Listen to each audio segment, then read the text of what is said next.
ప్రభునేశ్వరు తెలియజేసినటువంటి సమాచారం ఏంటంటే, పరలోకమందును భూమి మీద నాకు సర్వాధికారం ఇవ్వబడింది. కాబట్టి మీరు వెళ్ళి ఆయన ఎవరితో మాట్లాడుతున్నారు అంటే, ఉన్నది ఎంతమంది అమ్మా? 11 మంది శిష్యులు. ఎందుకంటే 12వ వాడైనటువంటి ఇస్కరియోతు యూదాగా చనిపోయాడు, ఊరు పెట్టుకుని చనిపోయాడు. మిగిలిన ఎంతమంది ఉన్నారు? 12 మందిలో 11 మంది ఉన్నారు. ఆ 11 మంది శిష్యులతోటి ప్రభునేశ్వరు ఆయన పరలోకానికి ఆరోహణం అయిపోతున్న సందర్భంలో ఆయన శిష్యులకి ఒక అధికారం ఇస్తున్నారు. ఏమనంటే అక్కడ ద గ్రేట్ కమిషన్, ఇది మత్తయి సువార్త 10వ అధ్యాయంలోనేమో అది షరతులతో కూడినటువంటి ఆజ్ఞ. అంటే ఏంటంటే ఓన్లీ ఇజ్రాయేల్ ప్రజలు మాత్రమే వెళ్ళాలి తప్ప, నశించిన గొర్రెల యొద్దకే వెళ్ళమన్నాడు తప్ప అన్యుల దగ్గరికి వెళ్ళొద్దని చెప్పారు. కానీ ఇక్కడ 28వ అధ్యాయంలో వచ్చేసరికి ఏం చెప్తున్నారంటే, అక్కడ సర్వ సృష్టికి వెళ్ళి అంటే సర్వజనులకి, సమస్త మనుషులకు స్వార్థ ప్రకటించాలి. ప్రకటించి ఏం జరగాలంటే సమస్త జనులను శిష్యులుగా చేయడి. శిష్యులుగా చేస్తే అయిపోయిందా? వారి తండ్రి యొక్కయు కుమారుని యొక్కయు పరిశుద్ధాత్మ యొక్క నామంలోనికి బాప్తిస్మిచ్చుచు నేను మీకు ఏ అయితే సంగతులు ఆజ్ఞాపించుతునో వాటన్నిటినీ వారి గైకొనే విధంగా బోధించండి. ఇదిగో యుగ సమాప్తి వరకు సదాకాలం నేను మీకు తోడైనాను. ఏం తెలియజేశారన్నమాట ప్రభునేశ్వరు? అధికారం పొందుకున్న తర్వాత అధికారాన్ని బట్టి దేవుడు మృతులోంచి తిరిగి లేపిన తర్వాత ఆయనకు దేవుడు ఇచ్చాడంటే అధికారం ఇచ్చాడు. ఆయన పరలోకం మీదను భూమి మీదను, భూమి కింద 3 లోకాలకి దేవుడు ఆయన ప్రభుగా నియమించాడు. ఆయన అధికారి.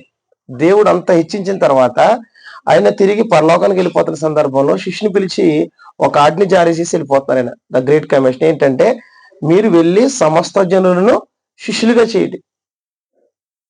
చేసి వారి తండ్రి యొక్కయు కుమారుని యొక్కయు పరిశుద్ధాత్మ యొక్క నామంలోనికి బాప్తిస్మ ఇవ్వాలి. ఇక్కడ ప్రభువైన యేసుక్రీస్తు వారు ఏమని తన శిష్యులకు తెలియజేస్తున్నారు? నా ప్రశ్న అది. ప్రభువైన యేసుక్రీస్తు వారు ఏమని తన శిష్యులకు తెలియజేస్తున్నారు? వచ్చిన అందరూ మనసు పెట్టి చదవండి. ఒకసారి మనసు పెట్టి అందరూ చదవండి. కాబట్టి మీరు వెళ్ళి, మత్తయి సువార్త 28:18లో, కాబట్టి మీరు వెళ్ళి సమస్త జనులను శిష్యులుగా చేయడి, వారికి తండ్రి యొక్కయు, వారికి అనే మాట ఉంది అక్కడ. ఓకే, తండ్రి యొక్కయు కుమారుని యొక్కయు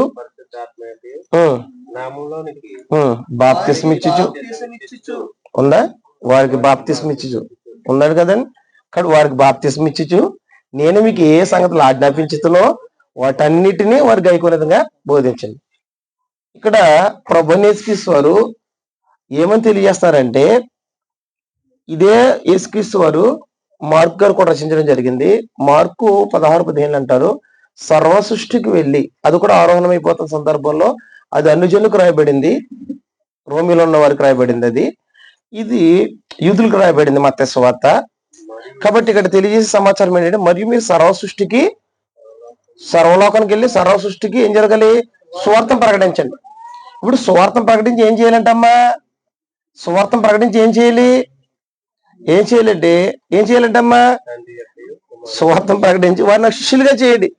మీరు పాయింట్ మిస్ అయిపోతున్నారు. ఇక్కడ మత్తయి సువార్తలో ప్రభునేశ్వరు చెప్తుంది ఏంటంటే, ఆ 11 శిష్యులకి శిష్యులుగా చేయండి. ఏం చేయాలండి? శిష్యులుగా చేయడి.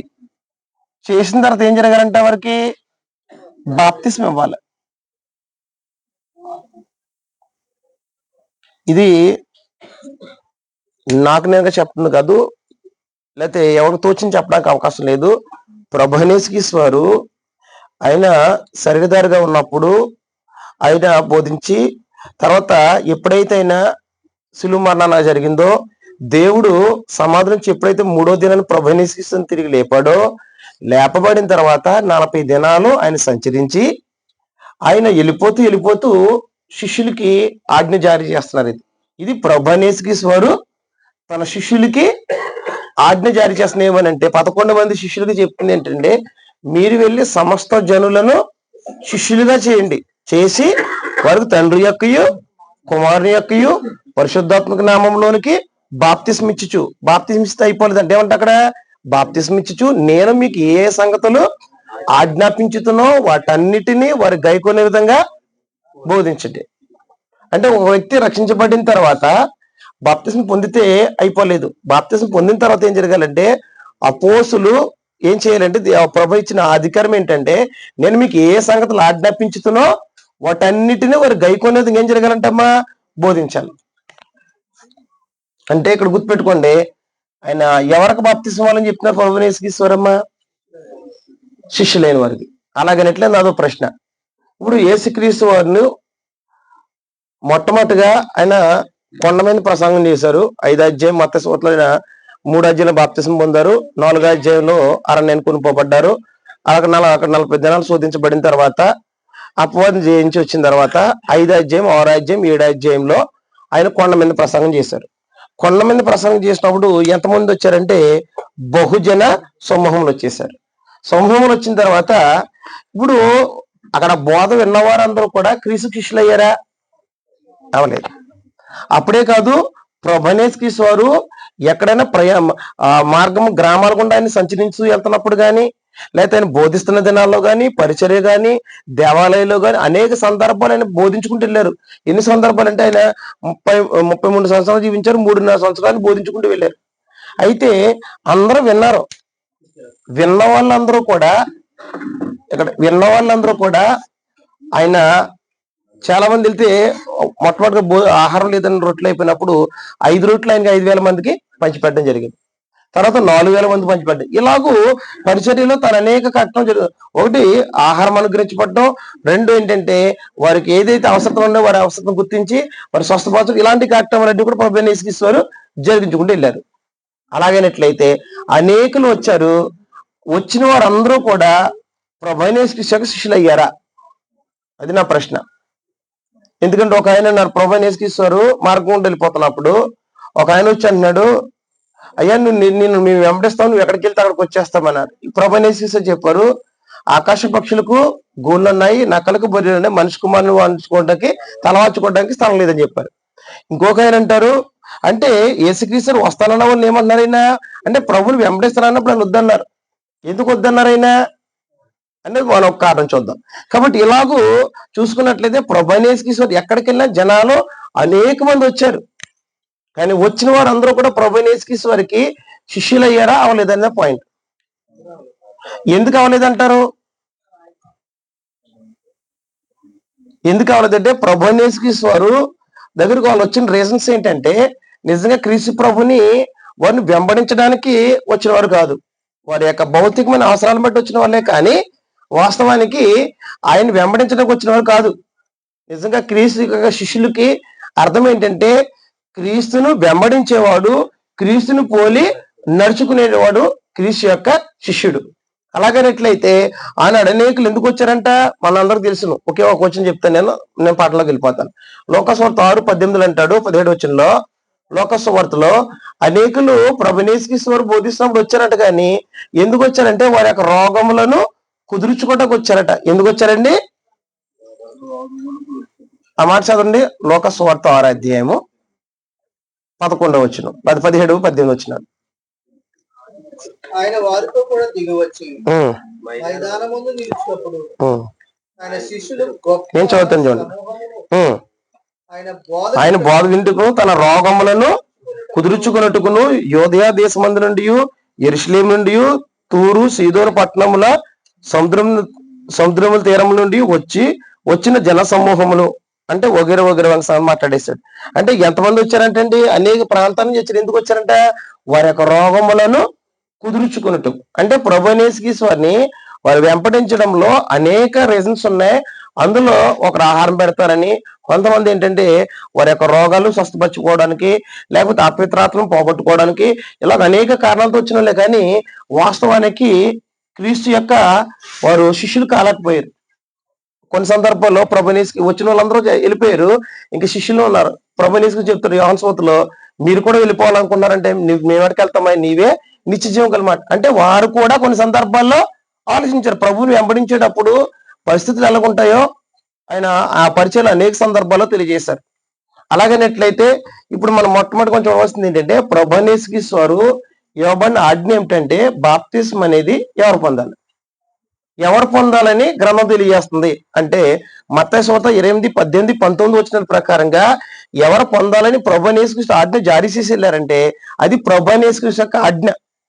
ఆయన పరలోకానికి వెళ్ళిపోతున్న సందర్భంలో కాబట్టి పరలోకమందును భూమి మీదను నాకు సర్వాధికారం ఇవ్వబడింది, కాబట్టి మీరు వెళ్ళి సమస్త జనులను శిష్యులుగా చేసి వారి తండ్రి యొక్క కుమారుని యొక్క పరిశుద్ధాత్మ నామంలోనికి బాప్తిస్మ ఇచ్చుచు నేను మీకు ఏ సంగతులు ఆజ్ఞాపించిన వాటన్నిటిని గైకొనమని. అంటే ప్రభువైన యేసుక్రీస్తు ఎవరికి బాప్తిస్మ అని చెప్పారంటే శిష్యులైన వారికి ఇమ్మన్నారు.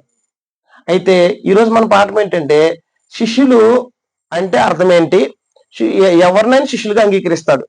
ఆనాడు అనేక బహుజన సమూహములు యోధా నుండి సమరం నుండి అనేక తూరు సీదోను అనేక పట్టణాల నుంచి వచ్చిన జనులందరూ కూడా శిష్యులు ఎందుకు కలగపోయారంటే వాస్తవానికి మనం ఆలోచించుకోండి. ప్రభువైన యేసుక్రీస్తు అందరిని ఏం చేయలేదంటే శిష్యులుగా యాక్సెప్ట్ చేయలేదు. ఆయన యాక్సెప్ట్ చేయాలంటే ఆయన అంగీకరించాలంటే మనకు ఆయన కొన్ని కొలమానాలు ఇచ్చేశారు, కొన్ని లక్షణాలు ఇచ్చారు. వారిని మాత్రమే ఆయన శిష్యులుగా ఏం చేస్తాడు, అంగీకరిస్తాడు. చదివేద్దాం. ఎందుకంటే మొట్టమొదటిగా శిష్యుడు అంటే అర్థం ఏమిటంటే, శిష్యుడు అనగా అర్థం ఏమిటంటే క్రీస్తును అనుసరించేవాడు. దాని యొక్క అర్థం ఏంటంటే క్రీస్తును అనుసరించేవాడు. రెండో పాయింట్ ఏంటి, అందులో క్రీస్తును వెంబడించేవాడు. మూడో అర్థం ఏంటంటే క్రీస్తును పోలి నడుచుకునేవాడు. మూడు అర్థాలు: క్రీస్తును అనుసరించేవాడు, క్రీస్తును పోలి నడుచుకునేవాడు, క్రీస్తును వెంబడించేవాడు. దాని యొక్క నిర్వచనం ఏమిటంటే గురువు పాదాల దగ్గర కూర్చోండి అనుసరించడానికి నేర్చుకునేవాడు శిష్యుడు. అంటే చాలా మంది వాక్యం నేర్చుకుంటారు, కానీ ఏ ఉద్దేశంతో నేర్చుకుంటారంటే అది బోధించడానికి కాదు. యేసుక్రీస్తు అలా చెప్పలేదు. ముందు తన జీవితానికి తను అప్లై చేసుకోవాలి, తాను అనుసరించింది అయి ఉండాలి. ఎందుకంటే నిర్వచనం ఏంటనమాట, గురువు పాదాల దగ్గర కూర్చుండి అనుసరించడానికి నేర్చుకునేవాడు లేదా జీవించడానికి నేర్చుకునేవాడు శిష్యుడు అనమాట. అగిలేం అర్థమవట్లేదా? నిర్వచనం రాయనా అంటే నేను రాత్రి టైం అయిపోద్ది, బ్యాక్గ్రౌండ్ కదా మనం చెప్పేస్తున్నాను, స్పీడ్గా వెళ్తున్నాను. కాబట్టి గురువు పాదాల దగ్గర కూర్చుండి అనుసరించడానికి నేర్చుకునేవాడు శిష్యుడు. మనం కూడా చాలా సందర్భాల్లో వ్యక్తుల్ని లోకంలో ఎవరైనా చదువుకున్నవాడు ఫెయిల్ అయిపోయిన 10th క్లాస్ ఒక మెకానిక్ దగ్గర జాయిన్ చేయాలనుకున్నారు. మెకానిక్ దగ్గర జాయిన్ చేయాలనుకున్నప్పుడు అతడు ఏమి చదువుకోలేదు అనుకో. ఇప్పుడు అతని దగ్గర తీసుకెళ్ళారు పేరెంట్స్, అతని దగ్గర జాయిన్ చేశారు. ఇప్పుడు ఇతను గురువుగా అంగీకరించాలంటే ముందు ఈయన ఏం జరగాలంటే ఈ భౌతిక స్టేటస్ ని విడిచిపెట్టేయాలి. అలాగనట్లయితే క్రీస్తు యొక్క శిష్యులకి ఉండవలసిన మొదటి లక్షణం ఏంటి అంటే తన్ను తాను తగ్గించుకోవాలి. అయితే ఇంకో మాట గుర్తుపెట్టుకోవాలి, మనం శిష్యులమైతే మన గురువు అని ఎవరిని పిలవాలి? గురువు అని చాలా మంది లోకంలో మాట్లాడుతుంటారు, తండ్రి అని మాట్లాడుతుంటారు. కానీ ప్రభువైన యేసుక్రీస్తు మత్తయి సువార్త 23వ అధ్యాయము 8 నుంచి 11 వచనాలు చదివినప్పుడు అక్కడ తెలియజేస్తున్నారు, మీరు బోధకులని పిలబడొద్దు, మీకు ఒక్కడే బోధకుడు ఉన్నాడు. అలాగే మీరు భూమి మీద ఎవరికి తండ్రి అని పేరు పెట్టవద్దు, తండ్రి ఒక్కడే ఆయన పరలోకమందు ఉన్నాడు, మరియు మీకు గురువు అక్కడే, ఆయన క్రీస్తు యేసు. ఆ మాట ఉంది అక్కడ చూడండి అమ్మ అందరూ. కాబట్టి ఎవరు మన గురువో మనకు తెలియాలి. ఆయన గురువు అయితే మనం అందరం ఏమవుతామా? శిష్యులం అవుతాం. అలాగనట్లయితే ఆయన గురువుగా ప్రభువైన యేసుక్రీస్తు వారు మనల్ని శిష్యులుగా అంగీకరించాలంటే ఆయనకి ఎవరు పడితే వారిని శిష్యులుగా యాక్సెప్ట్ చేయలేదు. మీరు మత్తయి సువార్త 23వ అధ్యాయం నుంచి 11 వచ్చి రాసుకున్న తమ్ముడు రాసుకున్నారు కదా. అక్కడ ఉన్నది ఏమన్నంటే భూమి మీరు బోధకులని పిలవడొద్దు. అక్కడ చెప్పబడుతున్న సందర్భం ఏంటంటే శాస్త్రులు పరిశీలి యొక్క వేషధానం గురించి మాట్లాడుతూ ఆ శాస్త్రులు పరిశీలి ఏం చేస్తుంటారంటే భూ సంబంధంగా అగ్రపీఠాలు కోరుకుంటారు, వందనాలు కోరుకుంటారు, ఘనత కోరుకుంటారు.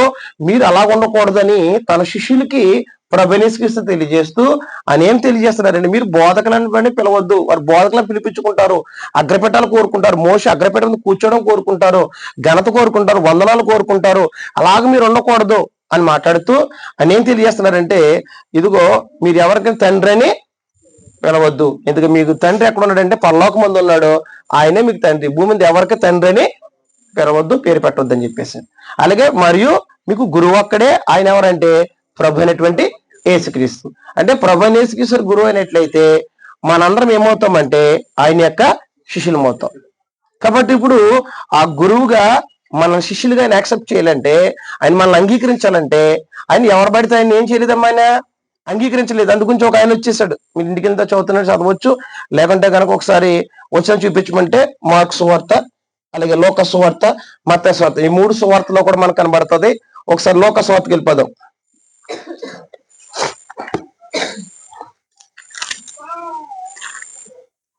మత్తయి సువార్త, ముందు మత్తయి సువార్తకి వెళ్ళండి, తర్వాత వెళ్ళొచ్చు.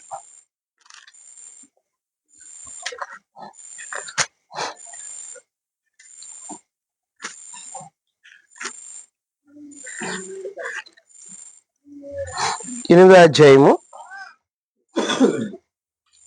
19 వచ్చిన చూద్దాము.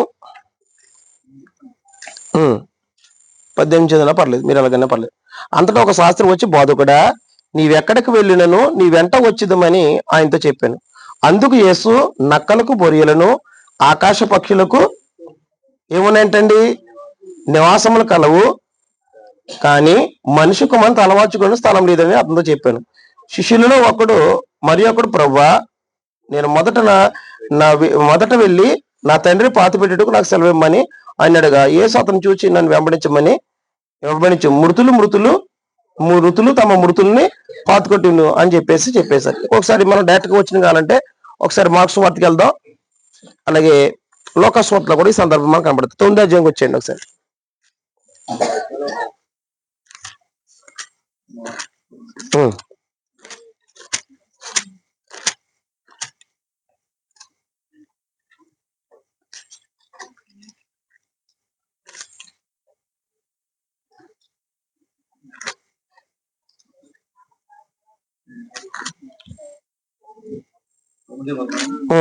చదవండి కదా.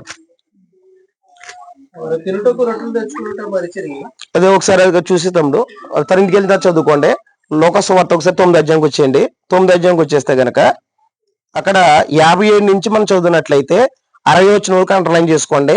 ఇక్కడ తెలియజేసే సమాచారం ఏంటంటే, వారి మార్గం వెళ్ళుచుండగా ఒకడు నీవెక్కడికి వెళ్ళినను నీ వెంట వచ్చిందని ఆయనతో చెప్పాను. అందుకు యేసు, నక్కలకు బొరియలను ఆకాశ పక్షులకు నివాసములు కలవు, గాని మనుషుకు మనం తలవాచుకుంటుకను స్థలం లేదని అతనితో చెప్పాను.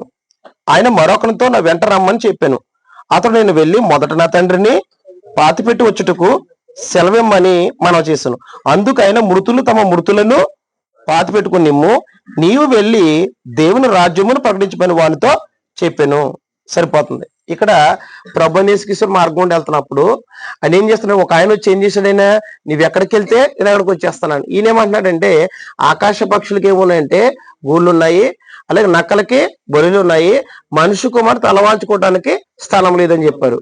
అంటే దాని అర్థం ఇండైరెక్ట్ ఏం చెప్పాడు ఆయన, నాకే స్థలం లేదంటే నా బండి మీద వెళ్తాను అనుకోండి, అప్పుడప్పుడు లిఫ్ట్ వెళ్తారు, అందరూ ఏమంటారు, ప్లేస్ సరిపోదు నాకు అన్నాము. దాని అర్థం ఏంటి, రావద్దని అర్థం, అంతేనా? అదే కదా దాన్ని డైరెక్ట్ గా చెప్పండి, అలా చెప్తారైనా ఇండైరెక్ట్ గా చెప్పారు, నాకే తలవాల్చుకోవడానికి ఏం లేదు, స్థలం లేదండి, నువ్వు ఎక్కడికి వస్తావు అని చెప్పారు. ఇంకొక ఆయన ఏమన్నాడు, తండ్రి చనిపోయినాడు, ఈయన వచ్చి ఆయన అలా మాకుంటూ వెళ్తూ, నువ్వు వచ్చి నన్ను వెంబడించమన్నా ప్రభు యేసుక్రీస్తు. ఆయన అన్నాడు, అయ్యా నా తండ్రి చనిపోయి ఉన్నాడు, పాతి పెట్టి వస్తా, నాకు సెలవిమ్మన్నాడు. ఈయన ఏమనంటే, మృతులు తమ మృతులను పాతి పెట్టుకొని నీవు వచ్చి నన్ను వెంబడించు, రెండేమనంటే దేవుని రాజ్యమును ప్రకటించమని చెప్తున్నాడు.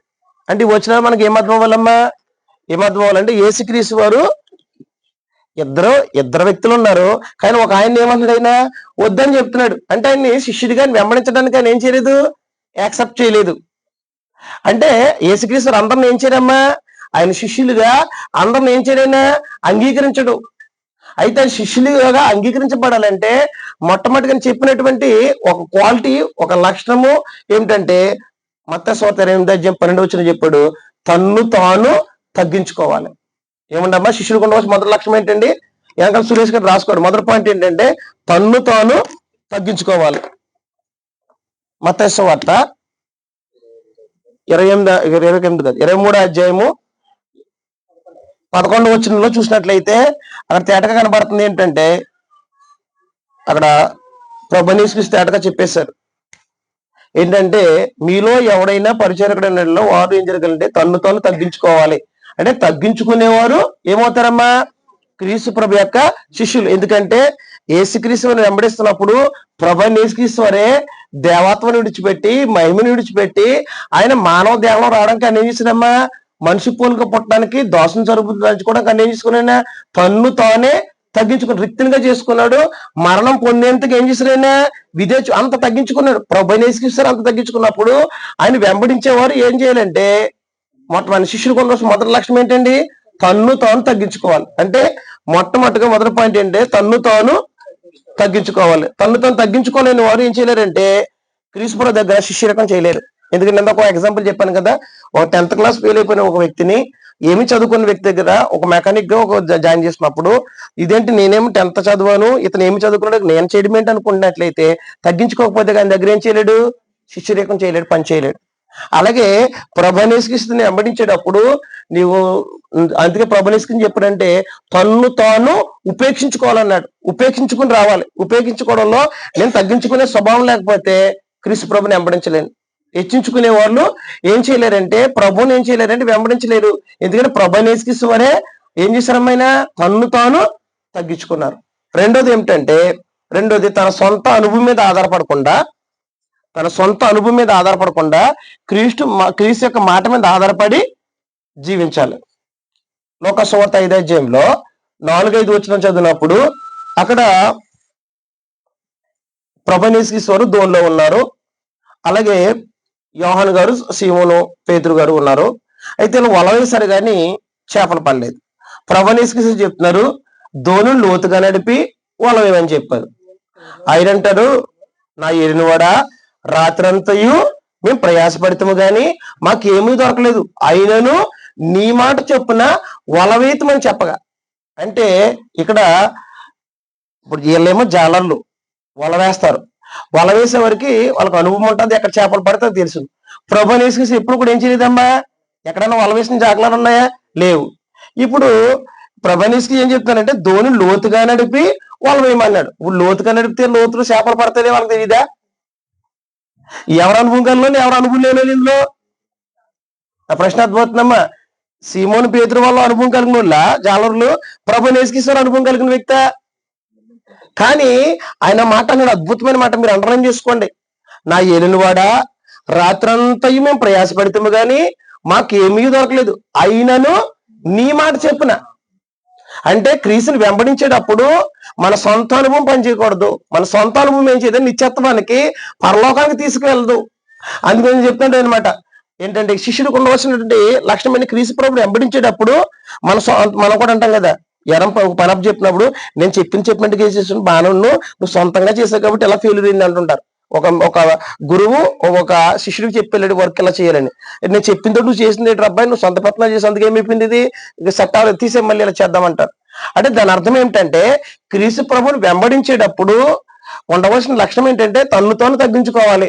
2 తన సొంత అనుభవం మీద ఆధారపడకుండా క్రీస్తు మాట మీద ఆధారపడి జీవించాలి. ఎందుకంటే మన యొక్క అనుభవం అనేది ఎక్కడ తీసుకెళ్దంటే పరలోకానికి తీసుకెళ్దాం. ఎక్కడ తీసుకెళ్దమ్మా? మన అనుభవం పరలోకం తీసుకెళ్తుందమ్మా, తీసుకెళ్తాం. క్రీస్తు ప్రభు, అందుకే క్రీస్తు ప్రభు చెప్పేసి ఏమన్నారంటే ప్రభు అని పిలిచి ప్రతి కూడా పరలోకంలో ప్రవేశించడం చెప్తూ లోక సువార్త 6:48 అంటాడైనా నేను చెప్పు మాటల ప్రకారం చేయకుండా మీరు ప్రభు అని పిలిచిట ఎందుకు అంటే దాని అర్థం ఏంటనమాట, క్రీస్తుని వెంబడించేవాడు ప్రభు అని పిలిచేంత మాత్రం నన్ను ప్రభు అయిపోడు. ఏం జరగాలంటే ఆయన మాట ప్రకారంగా జీవించేవాడు కావాలి. అందుకే ఎందుకమ్మా యేసుక్రీస్తు లోక సువార్త 6:48 ఎందుకు మాట చెప్తారు, ఆయన ప్రభు అని పిలుతున్నారు కానీ ఆయన మాట ప్రకారం వారు ఏం చేయట్లేదు, నడుచుకోవట్లేదు. అదే క్రీస్తు యొక్క శిష్యులకు ఉన్న లక్షణం ఏంటంటే ఇలా వినండి అమ్మా, తన సొంత అనుభవం మీద ఆధారపడకుండా ఇంతవరకు 30 సంవత్సరాలు మనం కలిగిన దాని ప్రకారం ఏదో నడుచుకున్నాం. కానీ క్రీస్తు ప్రభుని వెంబడిస్తేనే క్రీస్తు ప్రభు ద్వారానే మన పరలోకం. కాబట్టి క్రీస్తు ప్రభు మాట ప్రకారంగానే మనం జీవించాలి తప్ప సొంత అనుభవం మీద ఆధారపడి ఎప్పుడు కూడా ఏం చేయకూడదు, జీవించకూడదు. ఒక సొంత అనుభవం మీద ఆధారపడి జీవించేవాడు ఏమి కాదంటే క్రీస్తు యొక్క శిష్యుడిగా ఆయన యాక్సెప్ట్ చేయడు. అయ్యా నువ్వు ఎక్కడికి వెళ్తే అక్కడికి వచ్చేస్తున్నాయ్యా ఆయన అన్నాడు. ఆకాశ పక్షులకు గూళ్ళు ఉన్నాయి, అలాగే నక్కలకు బొరియలు ఉన్నాయి, మనిషికి తలవాల్చుకోవడం చోట్లేదంటే దాని అర్థం ఏంటంటే నువ్వు రావద్దని చెప్పాడు. ఎందుకు రావద్దని అంటే శిష్యునికి ఆయన అంగీకరించాలంటే ఆయన కొన్ని లక్షణాలు ఉన్నాయి. ఎవరు పడితే శిష్యుని అంగీకరించలేదు. బహుజన సమూహంలో అనేక మంది, ఆయన పరిచయలు అనేక మంది, ఎక్కడికి వెళ్ళినా కూడా అనేక మంది తండోపదండాలుగా జనాలు వెళ్ళిపోయారు. వెళ్ళినా కానీ ఎవరో కూడా ఏమంటే ఆయన శిష్యులుగా యాక్సెప్ట్ చేయాలంటే ఉండవలసిన లక్షణాలు తను తాను తగ్గించుకోవాలి. 2 తన సొంత అనుభవం మీద ఆధారపడకుండా క్రీస్తు మాట మీద ఆధారపడి జీవించాలి. అందుకే పేతురు గారు ఏమన్నారమ్మా, నా ఏలినవాడా అంటే నా ప్రభు అని అర్థం. నా ప్రభు రాత్రంతా మేము ప్రయాసపడ్డాం, మాకేమీ దొరకలేదు, అయినను నీ మాట చొప్పున వల వేస్తాం అంటే ఎవరి మాట ప్రకారంగానే అనుభవం పక్కన పెట్టేశాడు ఆయన. ఎవరి మాట ప్రకారంగా వెళ్ళాడు ఆయన? అప్పుడు ఏమైందంటే 2 దోన్లు పట్టేంత చేపలు అంతంటే వలలో పగిలిపోయేంతగా పిగిలిపోయేంతగా పడ్డాయి. పక్క దోన్లు ఉన్న వరకు సన్నీలు చేసి వారు పిలిపించి ఆ చేపలు పట్టినప్పుడు ఎంత వచ్చిందంటే 2 దోన్లకు సపరగా చేపలు పడ్డాయి. అంటే క్రీస్తు మాట ప్రకారం బతికినప్పుడు మన జీవితం అనేది అద్భుతంగా ఉంటది.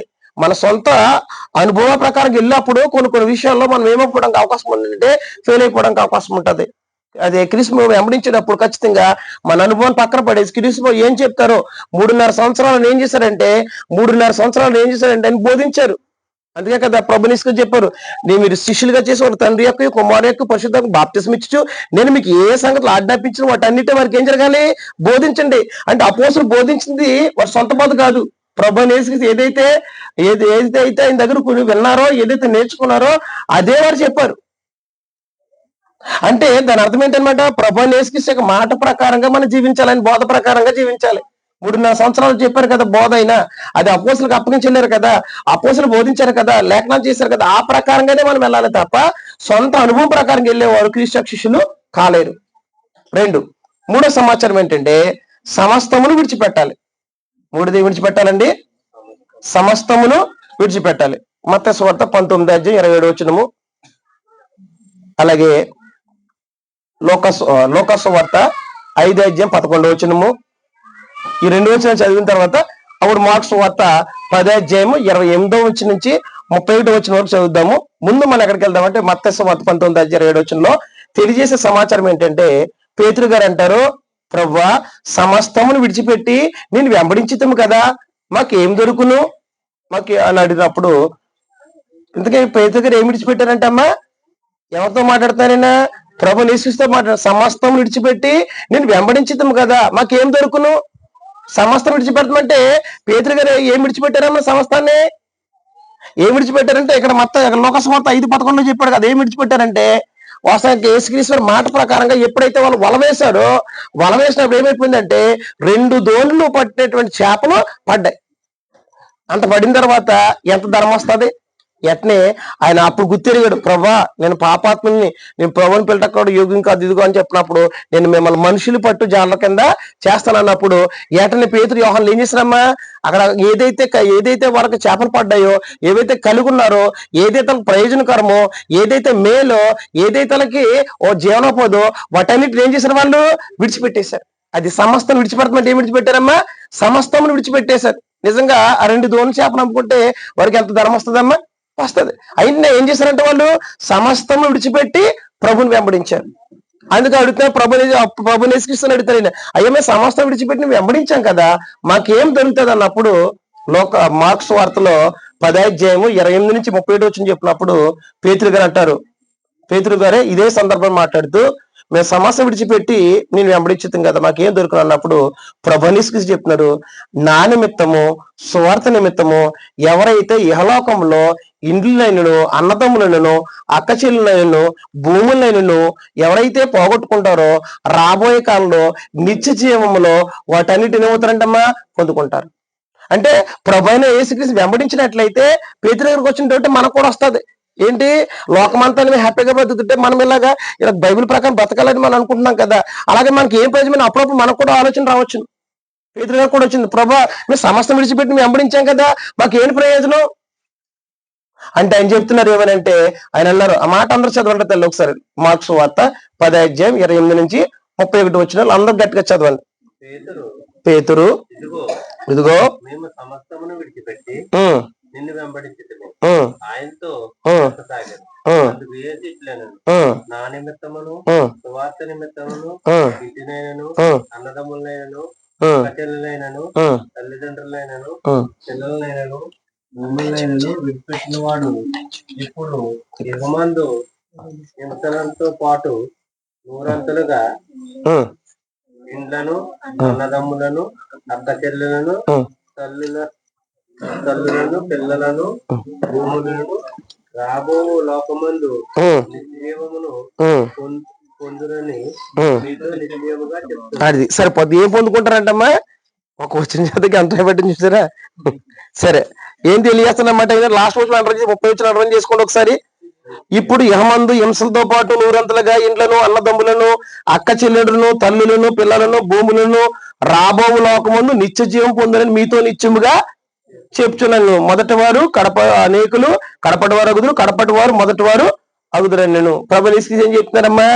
ఏమని తెలియజేస్తారంటే తేటగానే ఇదిగో సమస్య విడిచిపెట్టి వెంబడించాం కదా, మాకు ఏం దొరుకుతుంది అన్నప్పుడు ప్రభు చెప్తున్నారు ఏంటంటే రాబోయే కాలంలో నిత్య జీవం అనేది అనుగ్రహించబడుతుంది. నిత్యజీవం అనేది భూలోక సంపద అనుగ్రహించబడిన అంత ఇచ్చినా కూడా ఏమవుతుందంటే పొందుకోలేరు. కానీ క్రీస్తు ప్రభుని వెంబడించినట్లయితే, ఆయన శిష్యుడిగా నువ్వు జీవించినట్లయితే నీకేం అనుగ్రహించబడుతుంది అంటే క్రీస్తు ప్రభు నిమిత్తం, సువార్త నిమిత్తము, దేవుని రాజ్యం ప్రకటన నిమిత్తం, లేదా ప్రభు నిమిత్తము నువ్వు ఏదైతే భూలోకంలో నష్టపోతావో, నువ్వు భూములైన, అన్నదమ్ములైన, అక్క చెల్లెలు ప్రాణాలు కానీ పోగొట్టుకుంటే రాబోయే కాలంలో నువ్వు నిత్య జీవాన్ని ఏం చేసుకుంటావంట?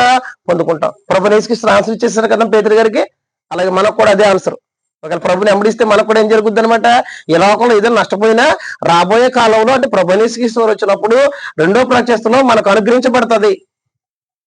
మూడో పాయింట్ ఏంటంటే, నాలుగోదిగా క్రీస్తు యొక్క శిష్యులకి ఉండవలసినటువంటి నాలుగో లక్షణం ఏంటంటే లోక సువార్త 14:25 లోక సువార్త 14:25 బహుజన సమూహములు ఆయన వెంబడించుండగా ఆయన వారు తట్టు తిరిగి ఎవడైనా నన్ను వెంబడింపకూడనెరలా తల్లినైను, తండ్రినైను, అన్నదమ్ములైనను, అక్క చెల్లెనైనను, అలాగే తన ప్రాణంతో సహా ద్వేషింపుకుంటే వాడు నా శిష్యుడు కానేరడు. మీలో ఎవడైనను తన సిలువని ఎత్తుకుని నన్ను వెంబడింపనెల్లా వాడు నా శిష్యుడు కానేరడు. 27 వచ్చిన వరకు ఉంటది సందర్భం. 25 నుంచి 27 వచ్చిన ఏం తెలియజేస్తున్నారంటే ప్రభు యేసుక్రీస్తు చెప్తున్నారు, బహుజన సమూహులు ఎవరెవరు వెళ్తున్నారమ్మా? యేసుక్రీస్తు ముందుకుండా వెళ్తున్నారు. ఆయన వెనకాల ఎవరు ఉన్నారంట? బహుజన సమూహములు ఉన్నారు. ఉంటే ఆయన వారు తట్టు తిరిగి అని చెప్తున్నారు. అక్కడ లోక సువార్తలో 29 వచ్చిన అంటాడు, 28 వచ్చిన అంటాడు, మీలో ఎవడైనా గోపురం కట్టింపకూడనెల్లా ముందుగానే తగులుబడి చేసుకోండి అంటాడు. అంటే పునాది వేసిన తర్వాత దాన్ని కొనసాగించలేకపోతే గనక చూచిన వారు అందరూ ఏం చేస్తారంటే ఈ మనుషుడు పునాది వేయి మొదలు పెట్టాడు కానీ కొనసాగింపలేకపోయాడు అని చూసి జనులు ఏం చేస్తారంటే ఆమె ఎగతాళి చేస్తారు. అంటే దాని అర్థం బిల్డింగ్ కోసం చెప్పట్లేదేనా? దాని అర్థం ఏంటంటే ముందు తగులుబడి అంటే ఆలోచించుకోండి.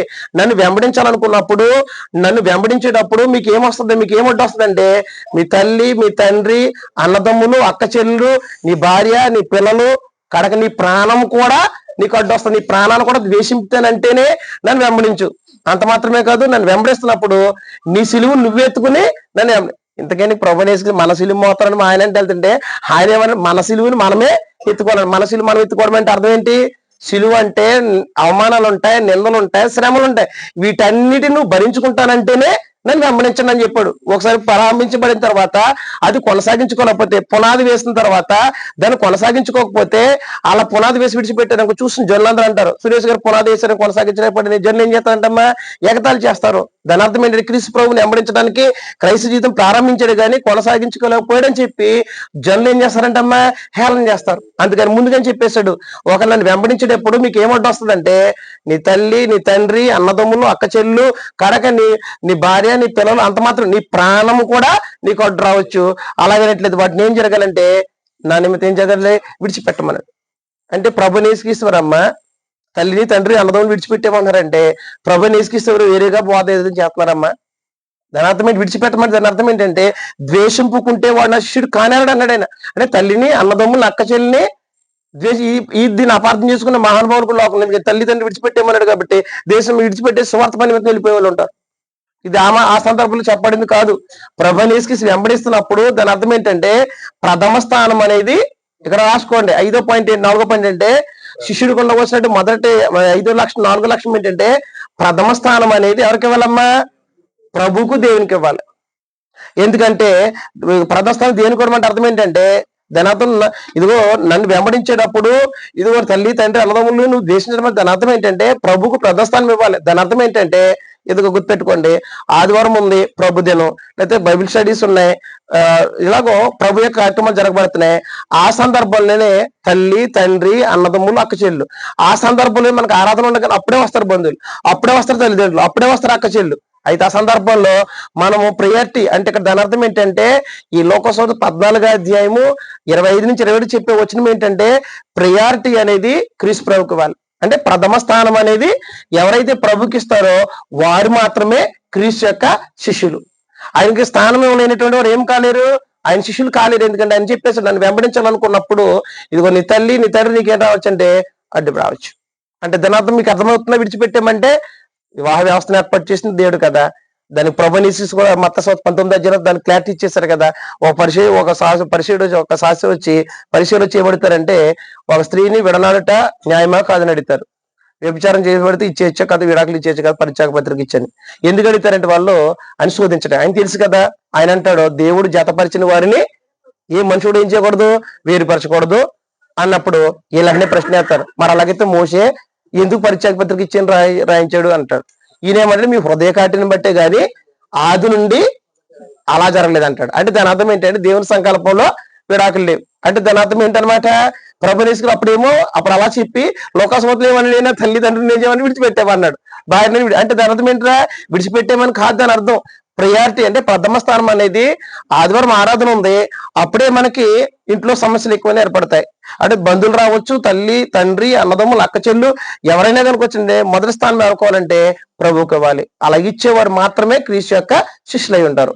5వ పాయింట్ ఏమిటంటే మత్తయి సువార్త 10:37 దేవుని కంటే ఎక్కువగా ఎవరిని ఎక్కువ ప్రేమించకూడదు, ప్రభు కంటే ఎక్కువగా ఎవరిని ఎక్కువ ప్రేమించకూడదు. అక్కడ మత్తయి సువార్త 10:37 అంటాడు. 10:37 తండ్రినైనను అంటే కుమారునైను కుమార్తెనైనను అలాగే నాకంటే ఎక్కువగా ప్రేమించేవాడు నాకు పాత్రుడు కాదు. దాని అర్థం ఏంటమ్మా? ఒకసారి గట్టిగా చదువు ప్రసాద్. తండ్రినైనను తల్లినైనను నాకంటే ఎక్కువగా ప్రేమించినవాడు నాకు పాత్రుడు కాడు. సరిపోతుంది. ఇక్కడ ఏమన్నారమ్మ ప్రభు నిస్కిస్తారు, తండ్రినైనను తల్లినైనను నాకంటే ఎక్కువగా ప్రేమించు నాకు పాత్రుడు కాడు, కుమారునైనను కుమార్తెని నాకంటే ఎక్కువగా ప్రేమించేవాడు నాకు పాత్రుడు కాడు, తన సిలువుని ఎత్తుకుని నేను వెంబడింపినాడు వాడు నాకు పాత్రుడు కాడు. అంటే ఏం తెలియస్తనమాట, నాకంటే ఎక్కువగా ఎవరిని ప్రేమించకూడదంటమ్మా? తల్లిని తండ్రిని కుమారునైనా కుమార్తెని ఏం చేయకూడదంట? ఎక్కువ ప్రేమించకూడదు. అంటే ప్రథమ స్థానం ఎవరికి ఇవ్వాలి? దేవునికి ఇవ్వాలి. అంటే దేవుని కంటే ఎక్కువ ఏం చేయకూడదు. దేవుడు కూడా ఆజ్ఞలు ఇచ్చినప్పుడు ధర్మశాస్త్రం అనేది పాత నిబంధనలో ఇజ్రాయేలుకి ధర్మశాస్త్రం ఇచ్చాడు దేవుడు. ధర్మశాస్త్రం ఇచ్చినప్పుడు ఇవి 4 ఆజ్ఞలేమో దేవునికి మానవుకు సంబంధించినవి, 6 ఆజ్ఞలేమో మానవుకు సంబంధించినవి. ఇక్కడ ఎవరికి ఇచ్చాడంటే తల్లిదండ్రులకు ప్రయారిటీ ఇచ్చాడు. ఇక్కడ అంటే మొట్టమొదటిగా ప్రయారిటీ అంటే మొదటగా ప్రేమించవలసింది ఎవరంటే దేవుని ప్రేమించాలి. ఎందుకంటే ద్వితోపదేశకుడు 6 కూడా చెప్తాడు, దేవుడు పూర్ణ హృదయంతో పూర్ణ బలంతో పూర్ణ భక్తితో దేవుణ్ణి ప్రేమించాలి. శాస్త్రం వచ్చి అడుగుతాడు, యేసుక్రీస్తు మార్క్స్ 12 అడుగుతాడు, 28, 30, 37 అంటారు, అయ్యా ఆజ్ఞలో ప్రథమైన ఆజ్ఞలు ఏంటని చెప్పినప్పుడు ప్రవణిస్తూ చెప్తారు, నీ దేవుడైన ప్రభువును అద్వితీయ ప్రభువును పూర్ణ హృదయంతోను పూర్ణ బలంతోను పూర్ణ వేగంతోను పూర్ణ మనసుతోను ప్రేమింపలేదే మొదటి ఆజ్ఞ. అంటే మొదటి ఆజ్ఞ ఏంటనమాట? దేవుణ్ణి ప్రేమించాలి. దేవుని తర్వాత ధర్మశాస్త్రం ఇతర పదవులకు ఇచ్చినప్పుడు కూడా దేవుడు చెప్పాడు, మొట్టమొదటిగా దేవుణ్ణి ప్రేమించాలి, దేవుడికి ప్రయారిటీ ఇవ్వాలి, తర్వాత తల్లిదండ్రులు కూడా ప్రేమించాలి. తల్లిదండ్రుల్ని కూడా దేవుడి నుంచి తన తర్వాత తల్లిదండ్రులకు అంత స్థానాన్ని దేవుడు అనుగ్రహించి పెట్టాడు. అలాగనట్లయితే ఇక్కడ దేవుని ప్రేమించడం అనేసి ఆ స్థానాన్ని ఎవరికైనా ఇచ్చినట్లయితే దేవుడు ఊరుకోడు. ఎలాగంటారా?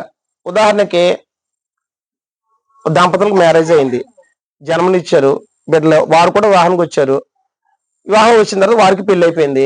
ఇప్పుడు ఏళ్ళే కదా పెళ్లి చూసి చేశారు, మా కుమారుడు అండి, మా ఆవిడ వచ్చింది మొత్తం మారిపోయి మమ్మల్ని పట్టించుకోవడం అండి, ఎక్కువ ఆవిడనే ప్రేమించలేదు అంటారు. అంటే ఇంతవరకు ఏమైపోయింది?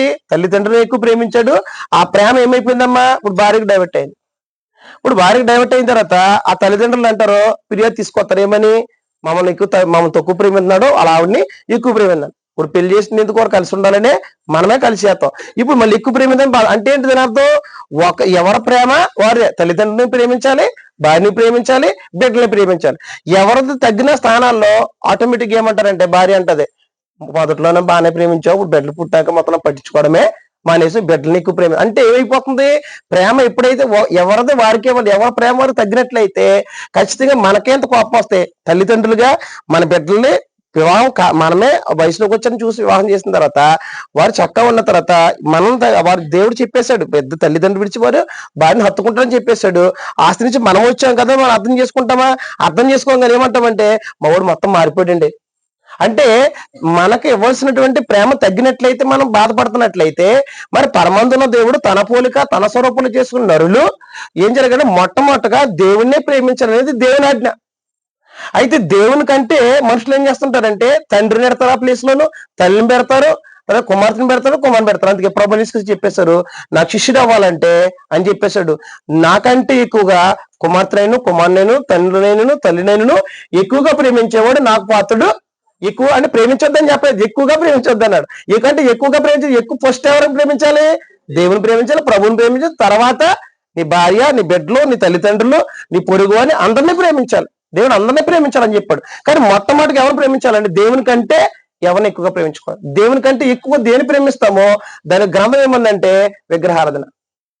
దేవుని కంటే ఎక్కువ దేని ప్రేమిస్తామో దాని గ్రంథం ఏమందంటే అది ఐడల్ ఇమేజ్. ఎందుకంటే ఖచ్చితంగా అది ఏమైపోతుందంటే విగ్రహంలోకి వెళ్తారు. అందుకు దేవుని కంటే ఎక్కువ ఏం చేయకూడదమ్మా, ప్రేమించేవాడు నాకు పాత్రుడు కాదు. అందుకే అనేక మంది బహుజన సమూహాలను వెంబడించినా ఆయన అనేకులు ఎందుకు శిష్యులు అవ్వలేకపోయారు? దానికి కారణం ఏంటంటే ఇదిగో ఇలాంటి ఒక లక్షణాలు, తను తగ్గించుకోవాలి, ఉపేక్షించుకోవాలని చెప్పి నన్ను వెంబడించేటప్పుడు తను తగ్గించుకోకపోతే కనుక క్రీస్తు యొక్క శిష్యుడిగా నువ్వు కొనసాగబడలే. 2, తన సొంత అలుగు మీద ఆధారపడకుండా క్రీస్తు యొక్క మాట మీద ఆధారపడి జీవించాలి. 3, సమస్తమును విడిచిపెట్టాలి. 4 ఏంటంటే ప్రథమ స్థానము దేవునికి ప్రభుకి ఇవ్వాలి. 5 ఏమిటంటే దేవుని కంటే ఎక్కువగా దేన్ని, ప్రభు కంటే ఎక్కువ దేన్ని ఎక్కువ ఏం చేయకూడదంటే ప్రేమించకూడదు. అలాగనట్లయితే 6ది ఏంటంటే శిష్యునికి తగినటువంటి నోరు. లేదా మార్క్స్ వార్త 1:35 చదివినప్పుడు, మార్క్స్ వార్త 1:35 చదివినప్పుడు ఆయన పెందలకాడ లేచి చాలా చీకటి ఉండగానే ఆయన ఇల్లు ఏం చేసాడంటమ్మా, ప్రార్థన చేయించుండెను. మార్క్స్ వార్త 1:35 చివరి వచ్చిన చూడండి అమ్మ ఒకసారి. మార్క్స్ వార్త 1:35 ఆయన పెందలకాడే లేచి చాలా చీకటి ఉండగానే ఇల్లు ఏం చేశాడంటమ్మా, ఆయన కొంతమందికి వెళ్ళి ఏం చేసుకుంటే ఆయన ప్రార్థన చేయించుండి. అంటే ప్రభు యేసుక్రీస్తు ఏం చేసుకుంటాడు, పెందలకాడ లేచి ఆయన ప్రార్థన చేస్తాడు. ఆయన డ్యూటీ ఏంటంటే ఎప్పుడు ప్రార్థన చేస్తాడు, లేదంటే గనక సువార్త ప్రకటిస్తున్నాడు. అంటే ఆయన ఎప్పుడు కూడా దేవుని, అందుకంటాడు దేవుని పనిలోనే ఉన్నాడు తప్ప ఎప్పుడు తన సొంత పని ఎప్పుడు కూడా కట్టడం జరిగింది. ఇప్పుడు నా తండ్రి పని మీద ఉన్న వాళ్ళని మీకు తెలీదా అని మాట్లాడతారు, తన యొక్క తల్లితో మాట్లాడతారు. అంటే ఇక్కడ యేసుక్రీస్తు అమ్మ పెందలకాడే లేచి చాలా చీకటి ఉండగా వీళ్ళు ఏం చేసేవారంటే ఆయన, అంటే శిష్యులు ఎప్పుడు లేగలే అంటే పెందలకాడ లేగాలి, ముందు పోస్టుగా ఏం జరగాలి, ప్రార్థన చేయాలి. కానీ ఎంతమంది చేసుకుంటారు క్రీస్తు శిష్యులు కూడా లక్షణం ఏంటంటే ప్రార్థనా జీవితం అనేది చాలా జీవితాల్లో క్రైస్తవులు కొనసాగబడుతుంటారు. కానీ ఈ ప్రార్థనా అనుభవం కలిగిన జీవితం అనేది ఉండదు. క్రైస్తవ జీవితంలో రక్షణ కొనసాగించుకున్నప్పుడు, భక్తిని కొనసాగిస్తున్నప్పుడు ఖచ్చితంగా ప్రార్థనా జీవితం అనేది చాలా ప్రాముఖ్యమైనది. అది నేను 10వ పాయింట్లో చెప్తాను. కాబట్టి ఇక్కడ శిష్యునికి ఇక్కడ చెప్తారు ఏంటంటే ప్రభు యేసుక్రీస్తు పెందలకాడ లేచి ఏం చేసేవారంట, అమ్మాయినా ప్రార్థన చేసేవారు. ఎవరికి చేసేవారైనా ఆయన ప్రార్థన చేసినప్పుడు ఏమడిగి కూడా తెలుసమ్మా, యెషయా గ్రంథం 50:4 యెషయా గ్రంథం 50:4 అలసిన వాణిని ఓరడించు జ్ఞానము నాకు దయచేయనట్లును, శిష్యుని తగినట్లుగా నోరును, శిష్యుడు విన్నట్లుగా వినుబుద్ధి నాకు దయచేయమని ఏం చేస్తానంట ఆయనమ్మా, దేవుడిని అడుగుతాడంట. దేవుడంట ప్రతి ఉదయమున వినుబుద్ధి పుట్టింపగా ఆయన ఏం లేదంట, విననేరకున్నట్లు ఆయన తిరిగిపోలేదంట. దేవుడు చెప్పాడంట, ఈయన వెళ్ళి పెందలకాడ లేచి వెళ్ళి ఏం చేసాడంట, చాలా చట్టంగా ప్రార్థన చేసేవారు.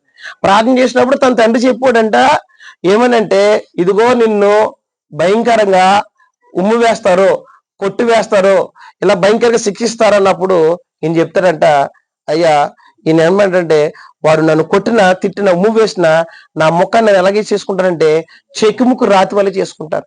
నిజంగా క్రీస్తు ప్రభుని సిలువేసినప్పుడు ఎంత భయంకరంగా, ఇప్పుడు నేను మాట్లాడుతున్న తమ్ముడి మీద జస్ట్ నా నోట్ల నుంచి ఎంత పొరపడ్డది అనుకో, తమ్ముడు ఎంత అన్ఎజీ ఫీల్ అవుతాడు. ఆడి ప్రభు యేసుక్రీస్తు ఏం చేశారు, ఉమ్ము వేస్తారని చెప్పారంట. ఇప్పుడు ఎవరైనా జరగబోయే ముందు చెప్తే ఏమంటాం, బాబోయ్ కరోనా వస్తుందంటే అందరూ భయపడలేదు. కానీ కరోనా వచ్చేసిన తర్వాత ఈ ప్రాంతం వచ్చిందని ఇప్పుడు ఎవరైనా చెప్పారనుకో, ఇంక మళ్ళీ ఈ ఏరియాలో ఎవరో కనపడరు. అంటే వస్తుందంటే ఏంటి ఖచ్చితంగానే, అంటే ఎవరో కూడా రాబోయే శ్రమని, రాబోయే బాధలు ముందుగా చెప్పి ఇలాగ అడుగుతామని చెప్తే దీనికంటే ఈ మార్గం రా జరుగుతుంది, పక్క నుంచి అలాగే వెళ్ళిపోవడానికి అవకాశం ఉంది. మరి అలా కాదు, ప్రభు యేసుక్రీస్తు ప్రభు యేసుక్రీస్తు పెందలకాడ లేచి వెళ్ళి ఏం చేసేవారంటే ఆయన ప్రార్థన చేసేవారు.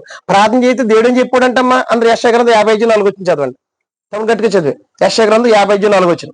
అలసిన వారిని ఆ మాట చేత ఓరడించే జ్ఞానము ఉమ్, నాకు కలుగునట్లు ఉమ్, శిష్యుడికి తగిన నోరు ఉమ్, యెహోవా నాకు దయచేసి ఉన్నాడు. ఉమ్, శిష్యులు విన్నట్లుగా నేను ఉమ్, వినుటకై ఉమ్, ఆయన ప్రతి ఉదయమున నాకు వినుబుద్ధి పుట్టించుతున్నాడు. ఉమ్, ప్రభువు యెహోవా ఉమ్, నా చెవికి విని బుద్ధి పుట్టింపగా ఉమ్, నేను ఆయన మీద తిరుగుబాటు చేయలేదు, ఉమ్. వినకుండానే తొలగిపోలేదు. సరిపోతుంది, ఆల్దాం మళ్ళీ వద్దాం. కాబట్టి ప్రభనేసుకి ఇది యెషయా ప్రవక్త ద్వారా దేవుడు తెలియజేసే సమాచారం ఏంటంటే ఇది ప్రభనేసు గీసుకుంటున్నటువంటి ప్రవచనం. ఇది ఇంకా యేసుక్రీస్తు పుట్టలేదు, పుట్టక మునిపే ఆయన భూలోకానికి వచ్చినప్పుడు ఆయన దినచర్య ఏంటి, ఇది దినచర్య ఎవరిది, ఇది ప్రభు యేసుక్రీస్తు యొక్క దినచర్య. దినచర్య ఏంటంటమ్మా, ప్రతిరోజు జరిగించే కార్యక్రమం అన్న ప్రతి ఉదయమున వినుబుద్ధి పుట్టింపగా. దీన్ని వెళ్ళి ఏం చేసేవాడంటే దేవుణ్ణి తండ్రిని పెందరకాడ లేచి వెళ్ళి ఏం చేసేవాడంటే ఏకాంతంగా ఆయన తండ్రికి ప్రార్థన చేసేవాడు. ప్రార్థన చేసిన ఏమడుగునంటే ఈయన అలసిన వాణిని ఓరడించు జ్ఞానము నాకు దయచేయమన్నాడు అంట. అందుకే అనేక మంది జీవితాలు అలసిపోయిన జీవితాలు ఆయన దగ్గరకు వచ్చేవారు, ఈయన బోధించేవారు. అనేక మంది వినేవారు కదా. అయితే వినిన వారికి అలసిన వారికి ఏం కలిగించాలి, ఓరడించే జ్ఞానం కావాలి. చాలా మందికి ఎవరో బాధ చెప్పుకుందాం మన వస్తుంటారు, అని చెప్పి తినుకోకుండా నువ్వు ఎలాయో అని మనం ఇలా మాట్లాడదు అంటే ఏంటి, చాలా మంది అలసిన వారు ఏదో చెప్పుకోవడానికి వచ్చినప్పుడు కొంతమంది వినే బుద్ధి ఉండదు. వాస్తవం కాదండి. అంటే చాలా మందికి వాళ్ళు వినరు, వాళ్ళు చెప్పేది వినరు. మనం ఇది చెప్పాలో చెప్పేసి వెళ్ళిపో అని చెప్పి పంపేస్తాం. కానీ అలా ప్రభునిస్తే అందుకని అడుగుతాడు, అలసిన వాడిని ఊరడించే జ్ఞానం నాకు దయచేయమని శిష్యుని తగిన నోరు శిష్యుడు విన్నట్లుగా వినుబుద్ధి నాకు పుట్టింపమని ఈయన పెందరకాలు వేసి ఏం చేసుకోడంటే ఈయన ప్రార్థన చేసేవారంట.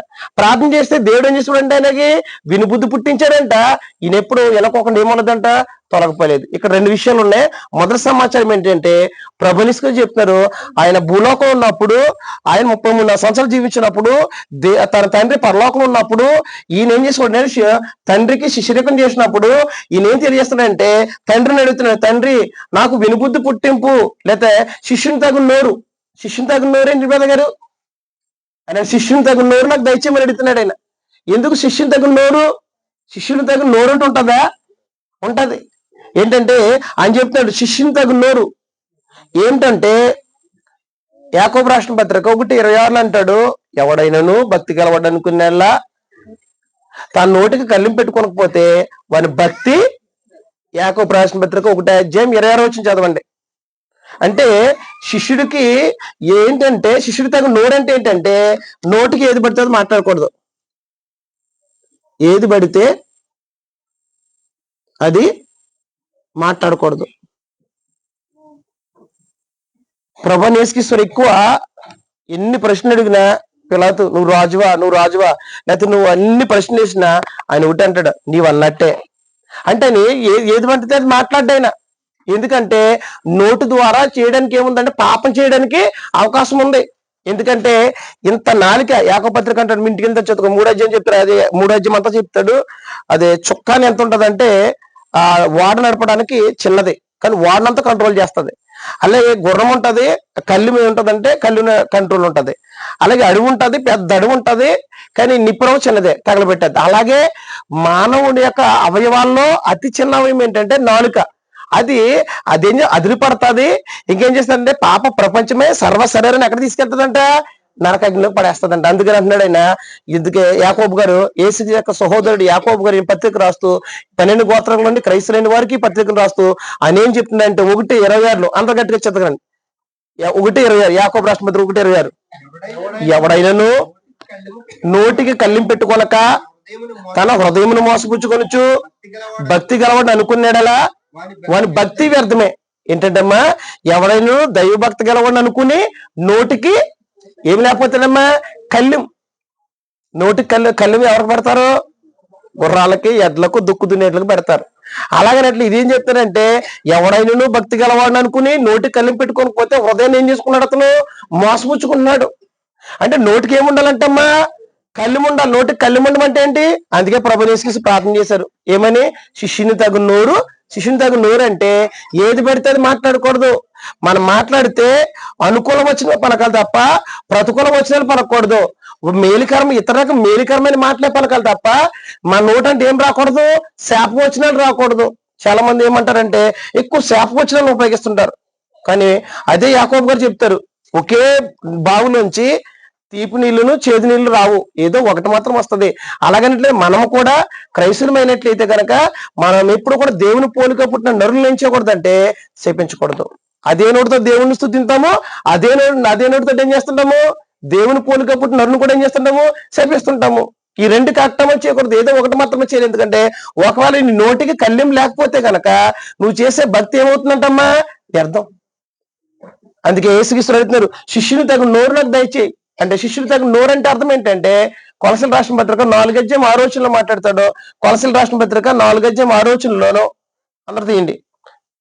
ప్రతి మనుషునికి ఎలాగూ ప్రత్యుత్తరం ఇవ్వాలనో అది మీకు తెలిసి ఉండవాలని మీ సంభాషణ ఉప్పు వేసినట్టుగాను రుచిగాదుగాను కృపాసహితంగాను ఉండనీయండి. చదువుతాం గట్టిగా. కొలసి 4:6. ప్రతి మనుషునికి ఎలాగూ ప్రత్యుత్తరం ఇవ్వాలనో అది మీరు తెలుసుకొనుటకై మీ సంభాషణ ఉప్పు వేసినట్టు ఎల్లప్పుడూ రుచి కలదుగాను కృపాసహితంగాను ఉండనీయండి. సరిపోతుంది. అంటే ఇక్కడ కొలసలో ఉన్నటువంటి ప్రభు సంఘానికి అపోస్తలుడైన పౌలు గారు ఈ యొక్క పత్రికను రాస్తూ ఏమని తెలియజేస్తున్నారంటే, ప్రతి మనుషులకు ఎలాగూ ప్రత్యుత్తరం ఇవ్వాలనో, అందుకే ప్రభు యేసుక్రీస్తు ఏ మనుషుడికి ఎలా ప్రత్యుత్తరం ఇవ్వాలో ఆయన ఎరిగినవాడు. అందుకే దేవుడిని అడిగివాడు. ఆయన ప్రతి ఉదయం ఆయన ఏం చేసేవాడంటే, తండ్రి నాకు శిష్యుడు తగిన నోరు దయచేయమని. మనం ఎప్పుడైనా ప్రార్థన చేస్తామమ్మా, శిష్యుని తగిన నోరు, శిష్యుడు విన్నట్లుగా వినుబుద్ధి అని ఏనాడైనా మనం ప్రార్థన చేసుకుంటామా? వృద్ధిట్లు వేసినట్టునే అది కాపాడని ఇది కాపాడు వాస్తవం చేసుకోవచ్చు కరెక్టే, కానీ ఆత్మీయ జీవితం కోసం, శరీర సంబంధమైన దానికోసం మనం ప్రార్థన చేసుకుంటాం. ఆత్మీయ జీవితం క్షేమాభివృద్ధి కొరకు కూడా ఏం జరగాలి, ప్రార్థన చేసుకోవాలి. ప్రభు యేసుక్రీస్తు పెందలకాడ లేచి ఇల్లు ఏం చేస్తాడంటే ప్రార్థన చేస్తున్నారు. ఏమనంటే, శిష్యుని తగిన నోరు నాకు దయచేయి. ఎందుకంటే శిష్యుడు ఏది పడితే అది లోకంలో ఉన్నోడు మాట్లాడొచ్చు. ఏంటంటే అతను నోటి ఎంత వచ్చినా మాట్లాడొచ్చు. ఎందుకంటే ఒకవేళ మీరు టైం సరిపోదు కాబట్టి మత్తయి 12:36 వచ్చినట్టాడు. 37 వచనంలో ఎవరు రాసుకోకలేదు, వినండి సరిపోతుంది. నేను మీతో చెప్పింది ఏమనగా, నీ మాటను బట్టియే నువ్వు నీతిమంతులను తీర్పొద్దువు, నీ మాటను బట్టి అపరాధని తీర్పు. ఎప్పుడంటే విమర్శ దినమున నువ్వు లెక్క అప్పచెప్పాల్సి అంటే మన నోటి మాట ఏం చేద్దామన్నమాట, నువ్వు ప్రతి పలుకు ఏం చేయబడుతుందంటే పరలోకం ఏం చేయబడుతుందంటే రిజిస్టర్ చేయబడుతుంది. దేవుని యొక్క గ్రంథంలో మన ప్రతి చర్య అనేది ఏం చేయబడుతుంది అక్కడ రాయబడుతుంది. అందుకనే యాకోబు గారు చెప్పినారు, ఎవడైనా భక్తి గలవాళ్ళు అనుకుని ఆ నోటి కళ్ళిం పెట్టుకోకపోతే హృదయాన్ని మోసపుచ్చుకొనిచ్చు వాడు చేసిన భక్తి ఏమైపోతుందంటే వ్యర్థం. అందుగురించే నోటికి ఏమి ఉండాలంటే కళ్ళిం ఉండాలి. ఏది పడితే మనం లోకంలో ఉన్నవాడు ఏదైనా మాట్లాడచ్చు, కానీ క్రీస్తు శిష్యుడిగా కొనసాగబడుతున్న మనం ఏంటంటే ఏది పడితే అది మాట్లాడకూడదు అన్నాడు. ప్రతి మనుషులకు ఎలాగూ ప్రత్యుత్తరం ఇవ్వాలనో అది మీరు తెలుసుకోండి. మీ సంభాషణ ఎల్లప్పుడూ ఎలాగుండాలి, ఉప్పు వేసినట్టుగా. ఉప్పు వేసినట్టుగా అంటే అర్థం ఏంటి? ఇప్పుడు మనం కూర వండుతాం, అందరూ తెలిసిందే కదమ్మా. చికెన్ మంచి మటన్ తెచ్చుకున్నాడు, 750 రూపాయలకి ఇచ్చిండు, అదే కేజీ తెచ్చుకుని అందులోని ఉప్పు వేయలేదు అనుకో, 700 రూపాయలు తెచ్చుకున్నాం, ప్రైజ్ ఉందమ్మా లేదు. పోనీ దాంట్లో ఎక్కువ వేసేసారు, ప్రైజ్ ఏముంటదమ్మా? ఎందుకని అంటే ఉప్పు ఎలాగుంటది, ఎంత వేయాలి, దానికి తగినంత వేసినప్పుడు మాత్రమే అది రుచి ఉంటది, అది ప్రయోజనం, మనకి సువాసన ఉంటది. అలాగే క్రైస్తుని యొక్క సంభాషణ కూడా ఎలా ఉండాలంటే, మనం మాట్లాడితే ఎలా ఉండాలంటే ప్రభువు యేసుక్రీస్తు మాట్లాడారు. ఏమని తెలుసమ్మా, యోహాను సువార్త 8 మాట్లాడినట్లయితే ఎవరు తీకినరా, వ్యభిచారం చేత పట్టబడిన ఒక స్త్రీని తీసుకొచ్చి ఇశ్రాయేలు ప్రజలను శాస్త్రుల పరిస్థితులు ఏం చేశారంటే యేసుక్రీస్తును శోధించడానికి తీసుకొచ్చి దేవాలయం మధ్య నిలబెట్టారు. ఇదిగో ధర్మశాస్త్రంలో మనకి మోషే ఆజ్ఞాపించాడు కదా, ఇదిగో వ్యభిచారం చేత పట్టబడితే గనక రాళ్ళతో కూడా చంపేయమన్నాడు కదా, నువ్వేం చెప్తావు అంట పట్టుకొచ్చారు. ఈయన ఏంటంటే నాకు తెలుసును, వెలుగు చూపును బట్టి తీర్పు జరుగుతుంది. అక్కడ వాస్తవానికి వ్యభిచారం జరిగితే ఇద్దరిదే తప్పిదం ఉంటుంది, ఇద్దరిని తీసుకురామని చెప్పాడు ధర్మశాస్త్రం. దీతోపదేశకాండం 20 అధ్యాయంలో ఎవరైనా వ్యభిచారం చేస్తే కనుక ఏం చెప్పాడు దేవుడు మోషే ద్వారాని, ఇరువురిని తీసుకొచ్చి ఏం జరగాలమ్మా, శిక్ష విధించాలి. వీళ్ళు ఏం చేశారు, యేసుక్రీస్తుని శోధించడానికి ఒక స్త్రీని మాత్రమే తీసుకొచ్చి పెట్టారు. అప్పుడు యేసుక్రీస్తు అంటారు, ఇదిగో మీలో ఎవరు పాపం చేయలేదో వాడు రాయమన్నప్పుడు వెంటనే ఆ చిన్నలు మొదలుకొని పెద్దలంతా కూడా దేవాలయం విడిపెట్టుకు వెళ్ళిపోయారు. వెంటనే ఆయన తల ఊంగి రాస్తూ పైకి లేసి, అమ్మా ఏమన్నారు అమ్మాయిని, అమ్మా నిన్ను ఎవరు శిక్షించలేదా అంటే ఎవరు శిక్షించలేదు, అయితే నేను కూడా శిక్షించను, నువ్వు వెళ్ళాక ఎప్పుడునూ పాపం చేయొద్దు అంటే ఆయన సంభాషణ ఎలాగుంది మీకు అర్థమవుతుందని చెప్పేది ఏంటంటే, ప్రభువు యేసుక్రీస్తు యొక్క సంభాషణ ఎలాగుందంటే అలాంటి ఒక ఘటన జరిగించినప్పుడు మనలాంటి చాలా మంది ఏం చేస్తామంటే మనం కొంచెం అసహ్యంగాను చాలా కొంచెం ఇబ్బందికరంగా మాట్లాడతాం, వాళ్ళతో కొంచెం వరస్ట్గానే మాట్లాడతాం. కానీ ప్రభు యేసుక్రీస్తు అలా మాట్లాడారమ్మా. ఎందుకంటే ఆయన ఇప్పుడు అలసిన వాడిని ఓరడించే జ్ఞానం కావాలని అడిగాడు ఆయన. రెండు శిష్యుని తగు నోరు ఏంటంటే ఏది పడితే అది మాట్లాడు మాట ఏం చేద్దంటే ఆమె జీవితాన్ని మార్చింది. ప్రభు యేసుక్రీస్తు యొక్క మాటల వలన అనేకుల యొక్క జీవితాలు ఏం చేయబడ్డాయి, మార్చబడ్డాయి. ఆయన మాట వల్ల అనేకులకి ఏం జరిగింది, మేలు జరిగింది. ఆయన మాట వల్ల అనేకులకి ఏం జరిగింది, క్షేమాభివృద్ధి జరిగింది. అయితే మనం క్రైస్తవులుగా కొనసాగబడుతున్నాం. అలాగే నేను క్రీస్తు యొక్క శిష్యులు అని చెప్పుకుంటాం, క్రైస్తవులని చెప్పుకుంటాం. మన మాట వలన, మన సంభాషణ వలన ఎవరికైనా మేలు జరిగిందా, క్షేమం జరిగిందా, అభివృద్ధి జరిగిందా? అది ఆలోచించుకున్నట్లయితే క్రీస్తు వారు చెప్పిన బోధకి మనం చెప్పిన జీవితానికి అది పొంతనే ఉండదు. అంటే అందుకే ప్రభు యేసుక్రీస్తు వారు అనేకులు వెంబడించినా కానీ ఎందుకు శిష్యులుగా ఆయన అంగీకరించలేదు అంటే దానికి కారణం ఏంటంటే ఆయన వెంబడించే వారికి ఏంటంటే శిష్యులు తగు నోరు నీకు ఉండాలి, ఏది పడుతుంది మాట్లాడకూడదు. అలాగే ఇర్మియా గ్రంథం 6:10 చూద్దాం. శిష్యులు ఉండాల్సిన మరో లక్షణం ఇర్మియా గ్రంథం 6:10 చదివినట్లయితే, విందురని నేను ఎవరు చెప్తును, ఏమని సాక్ష్యమిత్తును, వారు వినుటకు తన మనసును సిద్ధపరచుకున్నారు గనక వారు యెహోవా యొక్క వాక్యమును వినుటకు వారు ఏమైపోయారంటే వినలేక దీని యొక్క వాక్యాన్ని ఏం చేశారంట, త్రోసివేశారు. చదివేద్దాం ఒకసారి ఇర్మియా గ్రంథం 6:10 చూద్దాం. అంటే వాక్యం వినడానికి ఏం చేయాలంటమ్మా, మనసును సిద్ధపరచు. అంటే క్రీస్తు యొక్క శిష్యుడి లక్ష్యం ఏంటనమాట, ఎవరికి సాక్ష్యం ఇచ్చేదను, విందురని నేను ఎవరితో మాట్లాడేదను, ఎవరికి సాక్ష్యం ఇచ్చేదను, వారు వినుటకు తమ మనసు అర్థం చేసుకోండి. వారు వినుటకు తమ మనసును సిద్ధపరచుకుంటారు కనుక దేవుని యొక్క వాక్యమును వినలేకపోయి, వాక్యం అంతా సంతోషించలేకపోయి. ఉన్నతముడు యెహోవా వాక్యమందు సంతోషము లేని వారై దానిని తృణీకరింతురు. సరిపోతుందమ్మా. ఏంటంటమ్మా ఇక్కడ అన్నాడు, ఇశ్రాయేలు ప్రజల గురించి దేవుడు తెలియజేస్తున్నాడు. ఇర్మియా ప్రవక్తను పంపించి వారు ఇర్మియా ప్రవక్తను పంపించి ఏమి చెప్తున్నారంటే వారు వింటాక ఏం లేరంటే విందురని నేను ఎవరితో మాట్లాడి ఎవరి సాక్ష్యం ఇచ్చిందో వారు వినుటకు తమ మనసును సిద్ధపరచుకుంటారు గనుక దేవుని వాక్యమును వినలేకపోయి. రెండు, దేవుని యొక్క వాక్యము విన్న తర్వాత ఏం కలుగుద్ది అంటే సంతోషం కలుగుద్ది. సంతోషం లేని వారై ఇంకేం చేశారంటమ్మా, దేవుని యొక్క వాక్యమును తృణీకరించేశారు. ఎవరు ఆనాడు ఇశ్రాయేలు ప్రజలు. అంటే క్రీస్తు యొక్క శిష్యులకు ఉండవలసిన లక్ష్యం ఏంటంటే తమ మనసును సిద్ధపరచుకునేవారు ఆయన శిష్యులు. ఎందుకు అది తమ మనసును వాక్యం వినుటకు సిద్ధపరచుకునేవారు ఆయన శిష్యులు. ఆనాడు ఇశ్రాయేలు ప్రజలు ఏం చేయలేకపోయారంటే అమ్మా, దేని యొక్క వాక్యం ఏం చేయలేకపోయారు, వెళ్ళలేకపోయారు. ఎందుకు వెళ్ళలేకపోయారంటమ్మా, తమ మనసును అందుగురించి మనం చూడండి, పిల్లల్ని స్కూల్లో తీసుకెళ్ళి కూర్చోబెట్టారనుకో అది ఇంట్రెస్ట్కి వెళ్ళి కూర్చుంటే హ్యాపీగా చదువుకుంటాడు. మనం బలవంతంగా తీసుకెళ్ళి కూర్చోబెట్టామంటే ప్రొద్దుట ఏం చెప్పారంటే నాకు తెలియదు అంటాడు. ఎందుకంటే మనసు ఉండదు అక్కడ.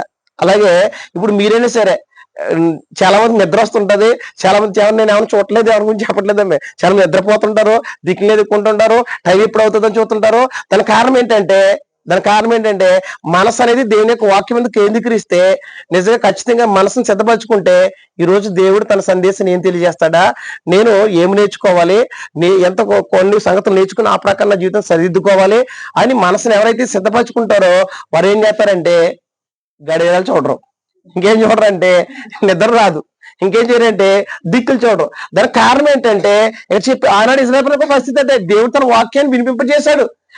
అది వారు భ్రష్టత్వానికి వెళ్ళిపోయి దేవుని విడిచిపెట్టే భయంకర పాపలోకి వెళ్ళిపోయినప్పుడు వారి స్వరూపం మార్చడానికి, వారి స్వభావం మార్చడానికి వారి యొక్క మారుమనసు పొందుతారేమని దేవుడు ఏం చేశాడంటే పెందల కాడలు లేచి అనేక మంది ప్రవక్తల్ని పంపించాడండి. అయినా కూడా వాళ్ళు ఏం చేయలేదమ్మా, వినలేదు. ఎందుకంటే వింటాకాలు ఏం సిద్ధపరచుకోలేదు, తన మనసును సిద్ధపరచుకోలేదు. ఇవాళ మనం కూడా వాక్యం వింటాకి ఆసక్తిగా ఏమంటే దాని కారణం ఏంటంటే తన మనసును సిద్ధపరచుకునేని వారు ఎవరంటమ్మా, శిష్యులు కాలేదు. అంటే తన మనసును సిద్ధపరచుకునేవారు మాత్రమే వాక్యం వినగలరు. అంటే శిష్యుడికి ఉండవలసిన లక్షణం ఏంటంటమ్మా, మన ఎల్లప్పుడు కూడా ఎలా ఉండాలంటే ఎల్లప్పుడు కూడా దేవుని యొక్క వాక్యం వినడానికి మన మనసును ఎప్పుడు కూడా ఏం చేసుకోవాలి, సిద్ధపరచుకునేవారు శిష్యులు, సిద్ధపరచుకోలేనటువంటి వారు శిష్యులు కాదు. అయితే మన శిష్యులం అయితే ఖచ్చితంగా ఏం జరగాలి, దేవుని యొక్క వాక్యం వినడానికి ఎల్లప్పుడూ మన మనసుని సిద్ధం చేసుకున్నట్లయితే ఒకటి వినగలుగుతాము, రెండు సంతోషం కలుగుతుంది, కాబట్టి దీన్ని వాక్యాన్ని అంగీకరించడానికి అవకాశం ఉంటుంది. ఎందుకు అంగీకరించలేకపోతున్నారు చాలా మంది అంటే కారణం ఏంటంటే తన మనసు ఇవ్వట్లేదు. అందుకే యేసుక్రీస్తు మాట్లాడారు, చెవులు గలవాడు విను కాక అంటాడు. చెవులు ఎవరు ఉంటారు తిరిగా చెబుతూనే కదా అంటారు. అంటే వినేది ఎలా ఉండాలి? చెబుతూనంటే కానీ గ్రహించేది ఏంటనమాట మనసు. అంటే మనసు చాలా కీలకమైంది. అందుకే మనసును సిద్ధపరచుకోకపోతే మనుషులు ఏం చేయలేరంటే వాక్యం లేరు. అలాగే ఇంకో విషయం ఏంటంటే అదే మత్తయి సువార్త క్షమించాలి ఇర్మీయా గ్రంథము 6:16 చూసుకున్నట్లయితే ఇక్కడ విషయం చెప్తాను. 6:16 పురాతన మార్గాల గురించి విచారించి తెలుసుకోనండి, మేలు కలుగు మార్గం మీద అడిగి తెలుసుకుని అందరూ నడువుడి, అప్పుడు మీకు నెమ్మదియు మేలు కలుగుతుంది అన్నట్లయితే ఇశ్రాయేలు ప్రజలు అంటారంట మేము ఆ మార్గంలో నడుచుకోనమని చెప్తున్నారంట. అంటే దేవుడు ఏం తెలియజేస్తున్నాడంటే అమ్మా ఇర్మీయా గ్రంథము 6:16 తెలియజేస్తుంటే పురాతన మార్గం విచారించుడి, మేలు కలుగు మార్గం మీద అడిగి అందులో నడుచుకోండి, అప్పుడు మీకు నెమ్మది కలుగుద్ది. అంటే ఇశ్రాయేలు ప్రజలు అంటున్నారంట మేము అందులో నడుచుకోనమని చెప్తున్నారంట.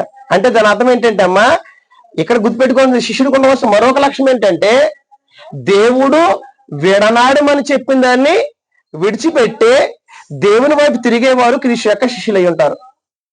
ఈ మాట మీకు అర్థం కావాలంటే ఈ మాట ఇలా చూడండి, మనకి ఇంత సమస్య ఈ మాట మనకు ఏమి తెలియజేస్తానమ్మా యేసుక్రీస్తు ఇలా చూడండి,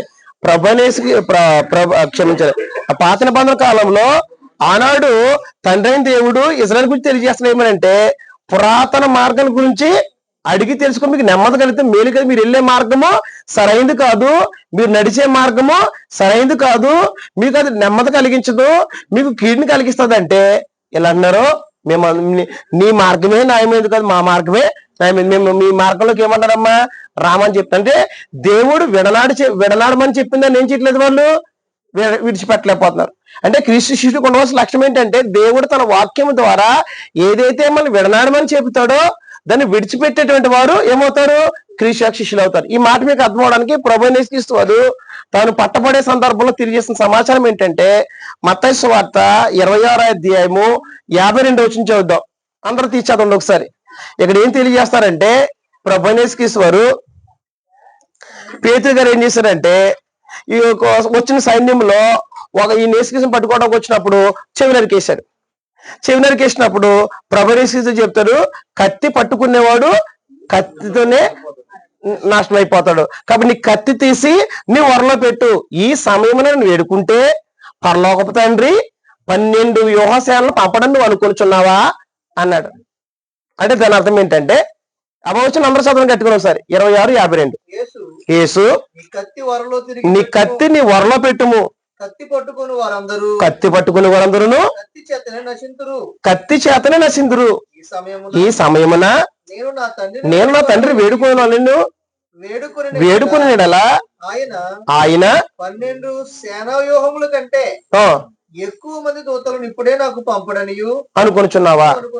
సరిపోతుంది. ఇక్కడ ప్రభువైన యేసుక్రీస్తు ఏం చేశారంటే ఎన్న చెవిని బాగుచ్చారు, వేరే వగేరే సంగతి మాట్లాడతారు. ఇక్కడ ప్రభువైన యేసుక్రీస్తు ఏం చెప్తారంటే యేసుక్రీస్తుని పట్టుకోవడానికి వచ్చారు, ఎన్న శిష్యులు ఒకటి ఏం చేశారంటే చెవి నరికేశాడు. ఎవరిది? పేతురు గారు వేరొక ఆయన చెవి నరికేశాడు. వెంటనే ప్రభువైన యేసుక్రీస్తు చెప్తాను, నీ కత్తి తీసి నీ వరలో పెట్టు. ఆనాడు ఇశ్రాయేలు ప్రజలకు దేవుడు చెప్పింది ఇర్మీయా గ్రంథం 6:16 ఇదే మీనింగ్ ఉంటది. ఇక్కడ చెప్పిన కూడా ఏంటంటే కత్తి పట్టుకున్నాడు, కత్తి చేతనే నశించిపోతారు, కాబట్టి నీ కత్తి తీసి నీ వరలో పెట్టంటే దాని అర్థం ఏంటంటే దేవుడు విడనాడమని చెప్పిందని విడిచిపెట్టేవాడు క్రీస్తు యొక్క శిష్యుడు. కానీ ఆనాడు దేవుడు చెప్పాడు మీరు వెళ్ళే మార్గం సరైనది కదని విడిచిపెట్టని చెప్తే వాడు విడిచిపెట్టారా? నీ మార్గమే న్యాయం కాదు, మేము అందరూ నడుచుకోమని చెప్పారు. అలాగే పేతురు గారు కూడా చెప్తారు ప్రభువైన యేసుక్రీస్తు ఏంటంటే ఇక్కడ శిష్యుడికి ఉన్న లక్ష్యం ఏంటంటే దేవుడు, నేను రాష్ట్రంలో చూసుకోండి, దేవుడు విడనాడమని చెప్పిన దానిని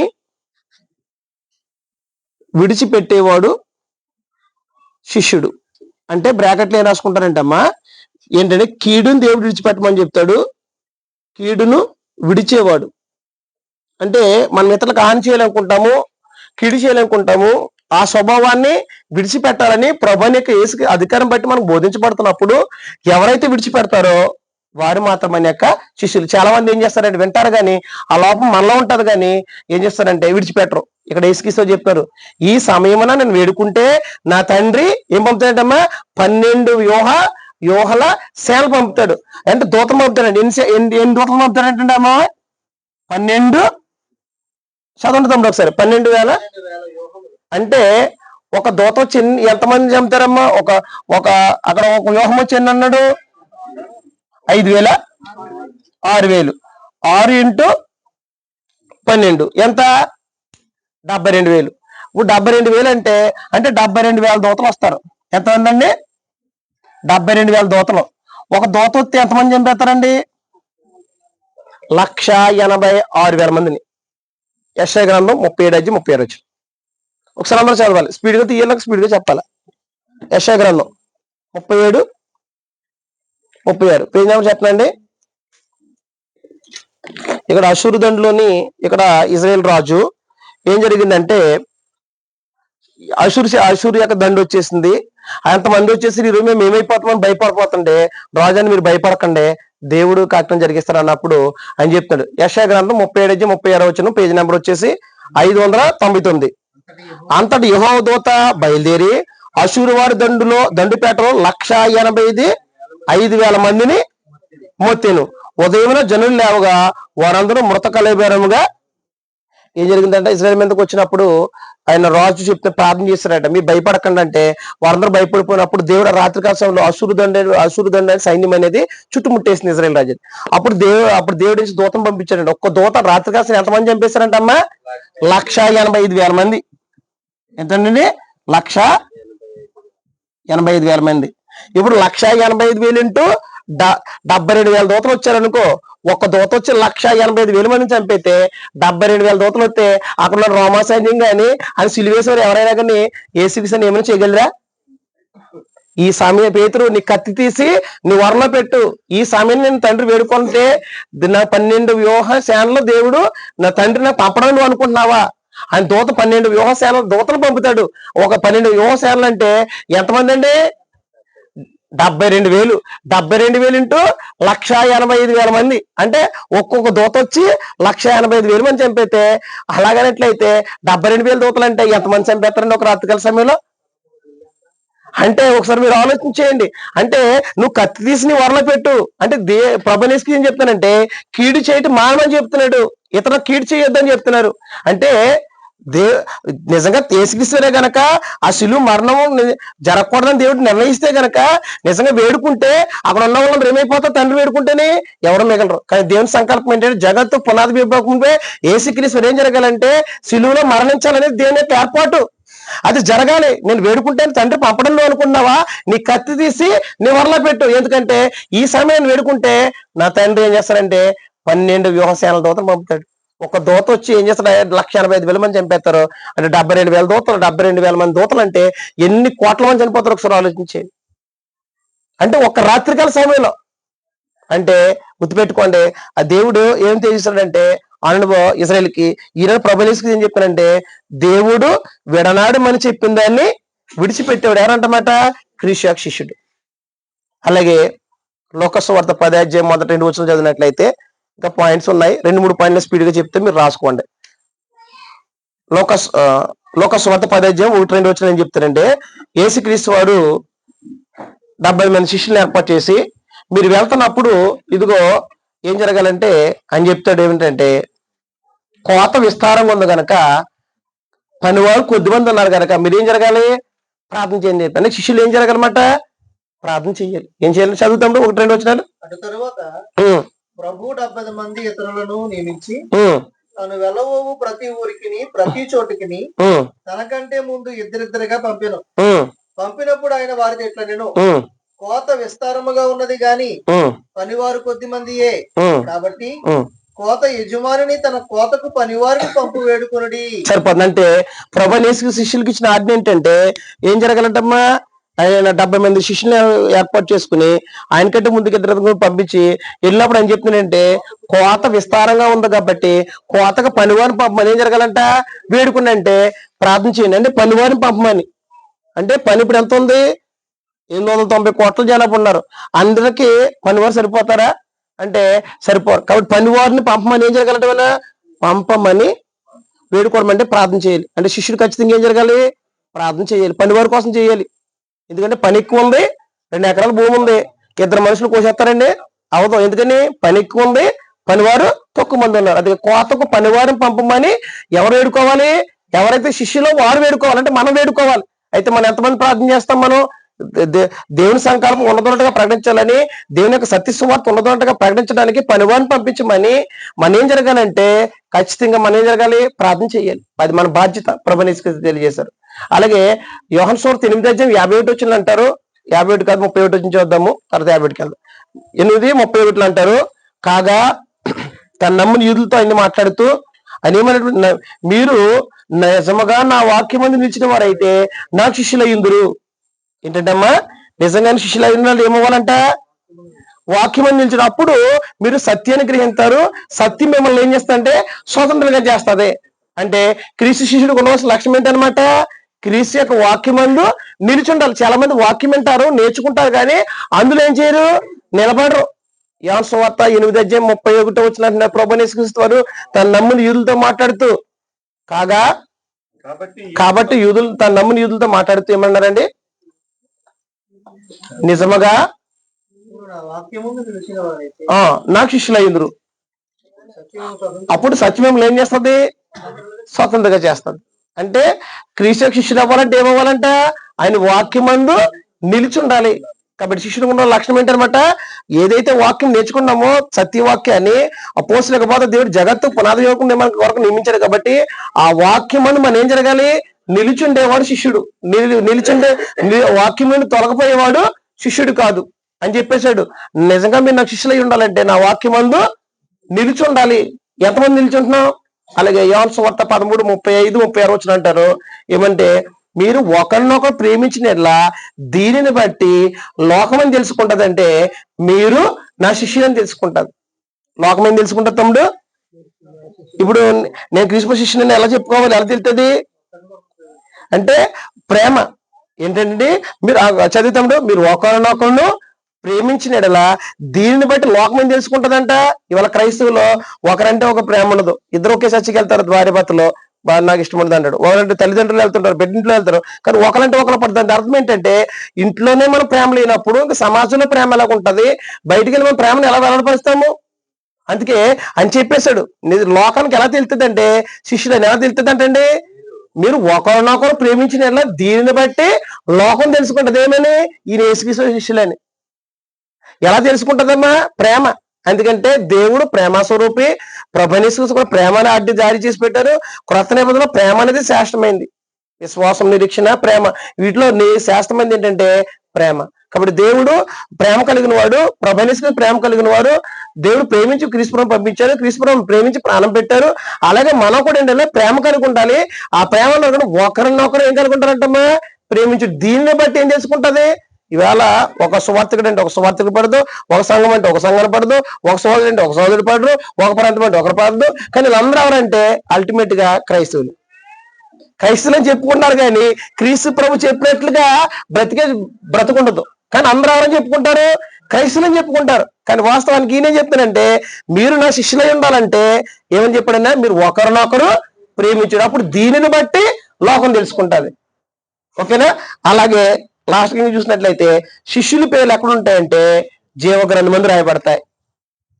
ఎందుకంటే ఈ 70 మందిని పంపించారు కదా, ఇద్దరు ప్రభువుని యేసుక్రీస్తు పంపించినప్పుడు వాళ్ళు మాకు దెయ్యాలు లోపడుతున్నాయి, సమస్యలు లోపడుతున్నాయి ప్రార్థన ప్రభు చెప్పినాడు. మీరు దెయ్యాలు లోపడుతున్నారు, మీరు ఆశ్చర్యపడద్దు, మీకు అధికారం ఇచ్చాను, మీరు దెయ్యాలు లోపడితే స్వస్థపరచబడుతున్నారు. ఇది కాదు మీరు సొంతించవలసింది, మీ పేర్లు పరలోకమందు రాయబడ్డాయి. అంటే శిష్యుల పేర్లు ఎక్కడ రాయబడతాయంటమ్మా? ఇది ఎక్కడ మాట్లాడుతుందంటే యోహాను సువార్త, లోక సువార్త 10:15-20 చదివినప్పుడు శిష్యుల పేర్లు ఎక్కడ ఉంటాయంటమ్మా? పరలోకంలో ఉంటాయి. ఎందుకంటే ప్రకటన 20:15 అంటాడు, ఎవరి పేరు అయితే జీవగ్రంథం ముందు రాయబడినట్టు కనపడలేదో వారు మండుగుండంలో పడవేయబడతారు. అంటే జీవగ్రంథంలో మన పేరు లేకపోతే ఏమవుతుందండి? మండుగుండంలో పడబడతాం. అందుగురించి ఎవరి పేర్లు రాయబడతాయని చెప్పాడైనా లోక సువార్త 10:15-20 చదివినప్పుడు కనబడుతుంది. వారు ఇద్దరిద్దరుగా పంపిన తర్వాత వచ్చారు, ప్రభా మాకు దెయ్యాలు కూడా లోపడుతున్నాయి, కుంటి వారు ఇలా స్వస్థపరచబడతారంటే దీనికోసం కాదు మీరు సంతోషపడాల్సింది, మీ పేర్లు పరలోకమందు అన్నాడు.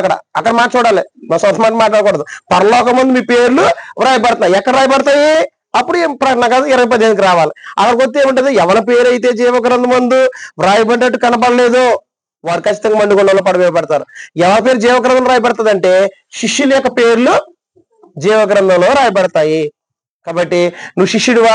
అలాగనట్లే శిష్యుని పని ఏంటంటే మరొక శిష్యుణ్ణి చేయటం. నేను శిష్యుని అయ్యాను, ప్రభునేశ్వరు 12 మంది శిష్యుని ఏర్పాటు చేసుకుని ఒక ఆయన చనిపోయాడు, 11 మంది ఉన్నారు. 11 మందికి ఇచ్చిన ఆజ్ఞ ఏంటంటే మీరు వెళ్ళి సమస్త జనులను నాకు శిష్యులుగా చేయండి, చేసి వారు తండ్రి యొక్క కుమారుని యొక్క పరిశుద్ధాత్మలోనికి బాప్తిసం. అంటే శిష్యుని పని ఏంటనమాట? మరొక శిష్యుణ్ణి చెయ్యాలి. అయితే నేను శిష్యుని అయినట్లయితే నేను అనేక మంది క్రీస్తు ప్రభువుకి ఏం చేయాలి? నాకు శిష్యునిగా చేసుకోకూడదు. నేను సురేష్ గారి శిష్యుని అన్నారనుకో, నేను నష్టపోతాను, మీరు నష్టపోతారు. నాకు శిష్యులు కూడా ఎవరికి ఉండాలి? ప్రభువుకి శిష్యుడు అయ్యి ఉండాలి అందరూ. నేను ప్రభువుకి శిష్యుడే, నేను మరొకరిని ఎవరిని శిష్యుని చేయాలంటే ప్రభువుకి శిష్యుని చేయాలి, నాకు శిష్యునిగా చేసుకోకూడదు. ఈ విషయం ఎక్కడ కనబడుతుందంటే యోహాను సువార్త 9:26 ఏం కనబడుతుందంటే కుంటుతోటి కుంటువాన్ని స్వస్థపరచబడుతుంది. స్వస్థపరచబడినప్పుడు ఆయన అడుగుతారు, వాళ్ళు వచ్చి యూదులు వచ్చి అడుగుతారు ఏంటంటే యూదులకు భయపడే తల్లిదండ్రులు చెప్తారు, ఆడి వయసుకు వచ్చి ఆయన అడగను అని చెప్పినప్పుడు ఇది వీళ్ళు ఆల్రెడీ అడుగుతారు. మళ్ళీ రెండోసారి అడిగేటికి మీరు కూడా యేసుకి శిష్యుడు అవ్వాలనుకుంటున్నారా అని అడిగితే వాళ్ళు అంటారు, మేము మోసే శిష్యులము, మేము నీవే ఆయన శిష్యుడుగా, మేము మాత్రము ఆయన శిష్యుడు కాదని చెప్తారు. ఎవరు? ఆనాడు శాస్త్రి ప్రజలు. ఇంటికి వెళ్తే చదువుకోండి యోహాను సువార్త 9:26. అంటే శిష్యుని పని ఏంటనమాట? మరొక శిష్యుని చెయ్యాలి. అయితే ఇప్పటి వరకు మనందరం క్రీస్తు శిష్యులమైనట్లయితే ఎంతమంది క్రీస్తు శిష్యులుగా చేసాం? చేయొత్తంటే ఎవరైనా నేను క్రీస్తు శిష్యుడైన తర్వాత నేను మరొక శిష్యుని చేశాను అన్నామని చేయొత్తండి ఇందులో. అంటే యేసుక్రీస్తు ఆజ్ఞని మనం ఏం చేయట్లేదు, ఇంప్లిమెంట్ చేయట్లేదు. నేను శిష్యుని అయితే ఖచ్చితంగా ఏం జరగాలి? ఆజ్ఞ ప్రభుని యేసుక్రీస్తు ఆజ్ఞ అంటే మరొక శిష్యుని చెయ్యాలి. అయితే ఎంతమంది చేస్తున్నాం? భర్త రక్షణ పడలేదు, భార్య రక్షించబడింది, భర్తని శిష్యుని క్రీస్తు శిష్యునిగా చేయొచ్చు కదా. స్త్రీగా భాగ్యం ఇచ్చాడు కదా దేవుడు. ఒక ఇంట్లో అంటే ఎవరో ఒకరు మనం ఖచ్చితంగా మనం ఏది నమ్మామో ఏది విశ్వసించామో అదే మనం ఏం చెప్పాలంటే వారికి చెప్పేం జరగాలి? ప్రభు వైపు మనం ఏం జరగాలి? అన్నిటిని తిప్పాలి. ఎలాగా పాత నిబంధనలో యాజకులు ఎలాగే దూపమేసి దేవునికి తిప్పారో అలాగే మనం కూడా ఏం జరగాలంటే వారు దేవుని తిప్పాలి తప్ప సువార్తికులు తిప్పుకోకూడదు. ఓకేనా? ఇది శిష్యుని కూర్చున్నటువంటి పాఠం. కాబట్టి మనం ఏం నేర్చుకున్నామంటే నేటిదినైనా శిష్యులైన వారి యొక్క జీవిత విధానం ఎలా ఉండాలి. కాబట్టి శిష్యుడు ఎవరు బాప్తిసం పొందాలని ప్రభువు ఆజ్ఞాపించారంటే క్రీస్తుకు శిష్యులైన వారు పొందాలి. అయితే అందరూ శిష్యులు అయ్యారా? అవలేదు. ఆయన అందరినీ శిష్యుడిగా యాక్సెప్ట్ చేయలేదు. ఆయన శిష్యుడిగా మనం అంగీకరించాలంటే ఇగో ఇన్ని లక్షణాలు ఉన్నాయి. ఒకటి, నన్ను నేను తను తగ్గించుకోవాలి, తన సొంత మీద ఆధారపడుకోకుండా క్రీస్తు మాట మీద ఆధారపడి జీవించాలి, సమస్త విడిచిపెట్టాలి. అలాగే ప్రథమ స్థానం ప్రభువుకు దేవునికి ఇవ్వాలి, దేవుని కంటే ఎక్కువగా దేన్ని ఎక్కువగా ప్రేమించకూడదు. అలాగే శిష్యుని తగు నోరు మనకి కలిగి ఉండాలి, అంటే ఏది పడితే మన నోటితోటి మాట్లాడకూడదు. అలాగే తమ మనసును ఏం జరగాలి? వాక్యం వినడానికి తన మనసును సిద్ధపరచుకోవాలి. అలాగే దేవుడు విడనాడమని చెప్పిన దాన్ని కీడ్ని విడిచిపెట్టాలి. అలాగే ఇంకేం జరగాలంటే పనివారిని పంపమని మనం ప్రార్థన చేయాలి. అలాగే క్రీస్తు యొక్క వాక్యమందు నిల్చుండాలి. మనము ఒకరినొకరు ఏం జరగాలి? ప్రేమించాలి. అంత మాత్రమే కాదు, ఇంకేం జరగాలంటే మనం ఎల్లప్పుడూ కూడా ఏం జరగాలంటే మనం మన శిష్యులైన మనము మరొక శిష్యుని చేయవలసినటువంటి బాధ్యత మన పైన ఉందని గుర్తిరిగి ఆ ప్రకారంగా మీ యొక్క జీవితం నా యొక్క జీవితం కొనసాగబడుతుంది లేదు ఎవరికి ఆలోచించుకుని కొనసాగించబడాలి. ఇంతవరకు ఓపికని సహకరించి మీద కూడా హృదయపూర్వకంగా తెలియజేస్తున్నాను. ముగింపు ప్రార్థన చేసుకుందాం. దయచేసి ఏకీపించినట్లయితే ప్రార్థన చేసుకుందాం.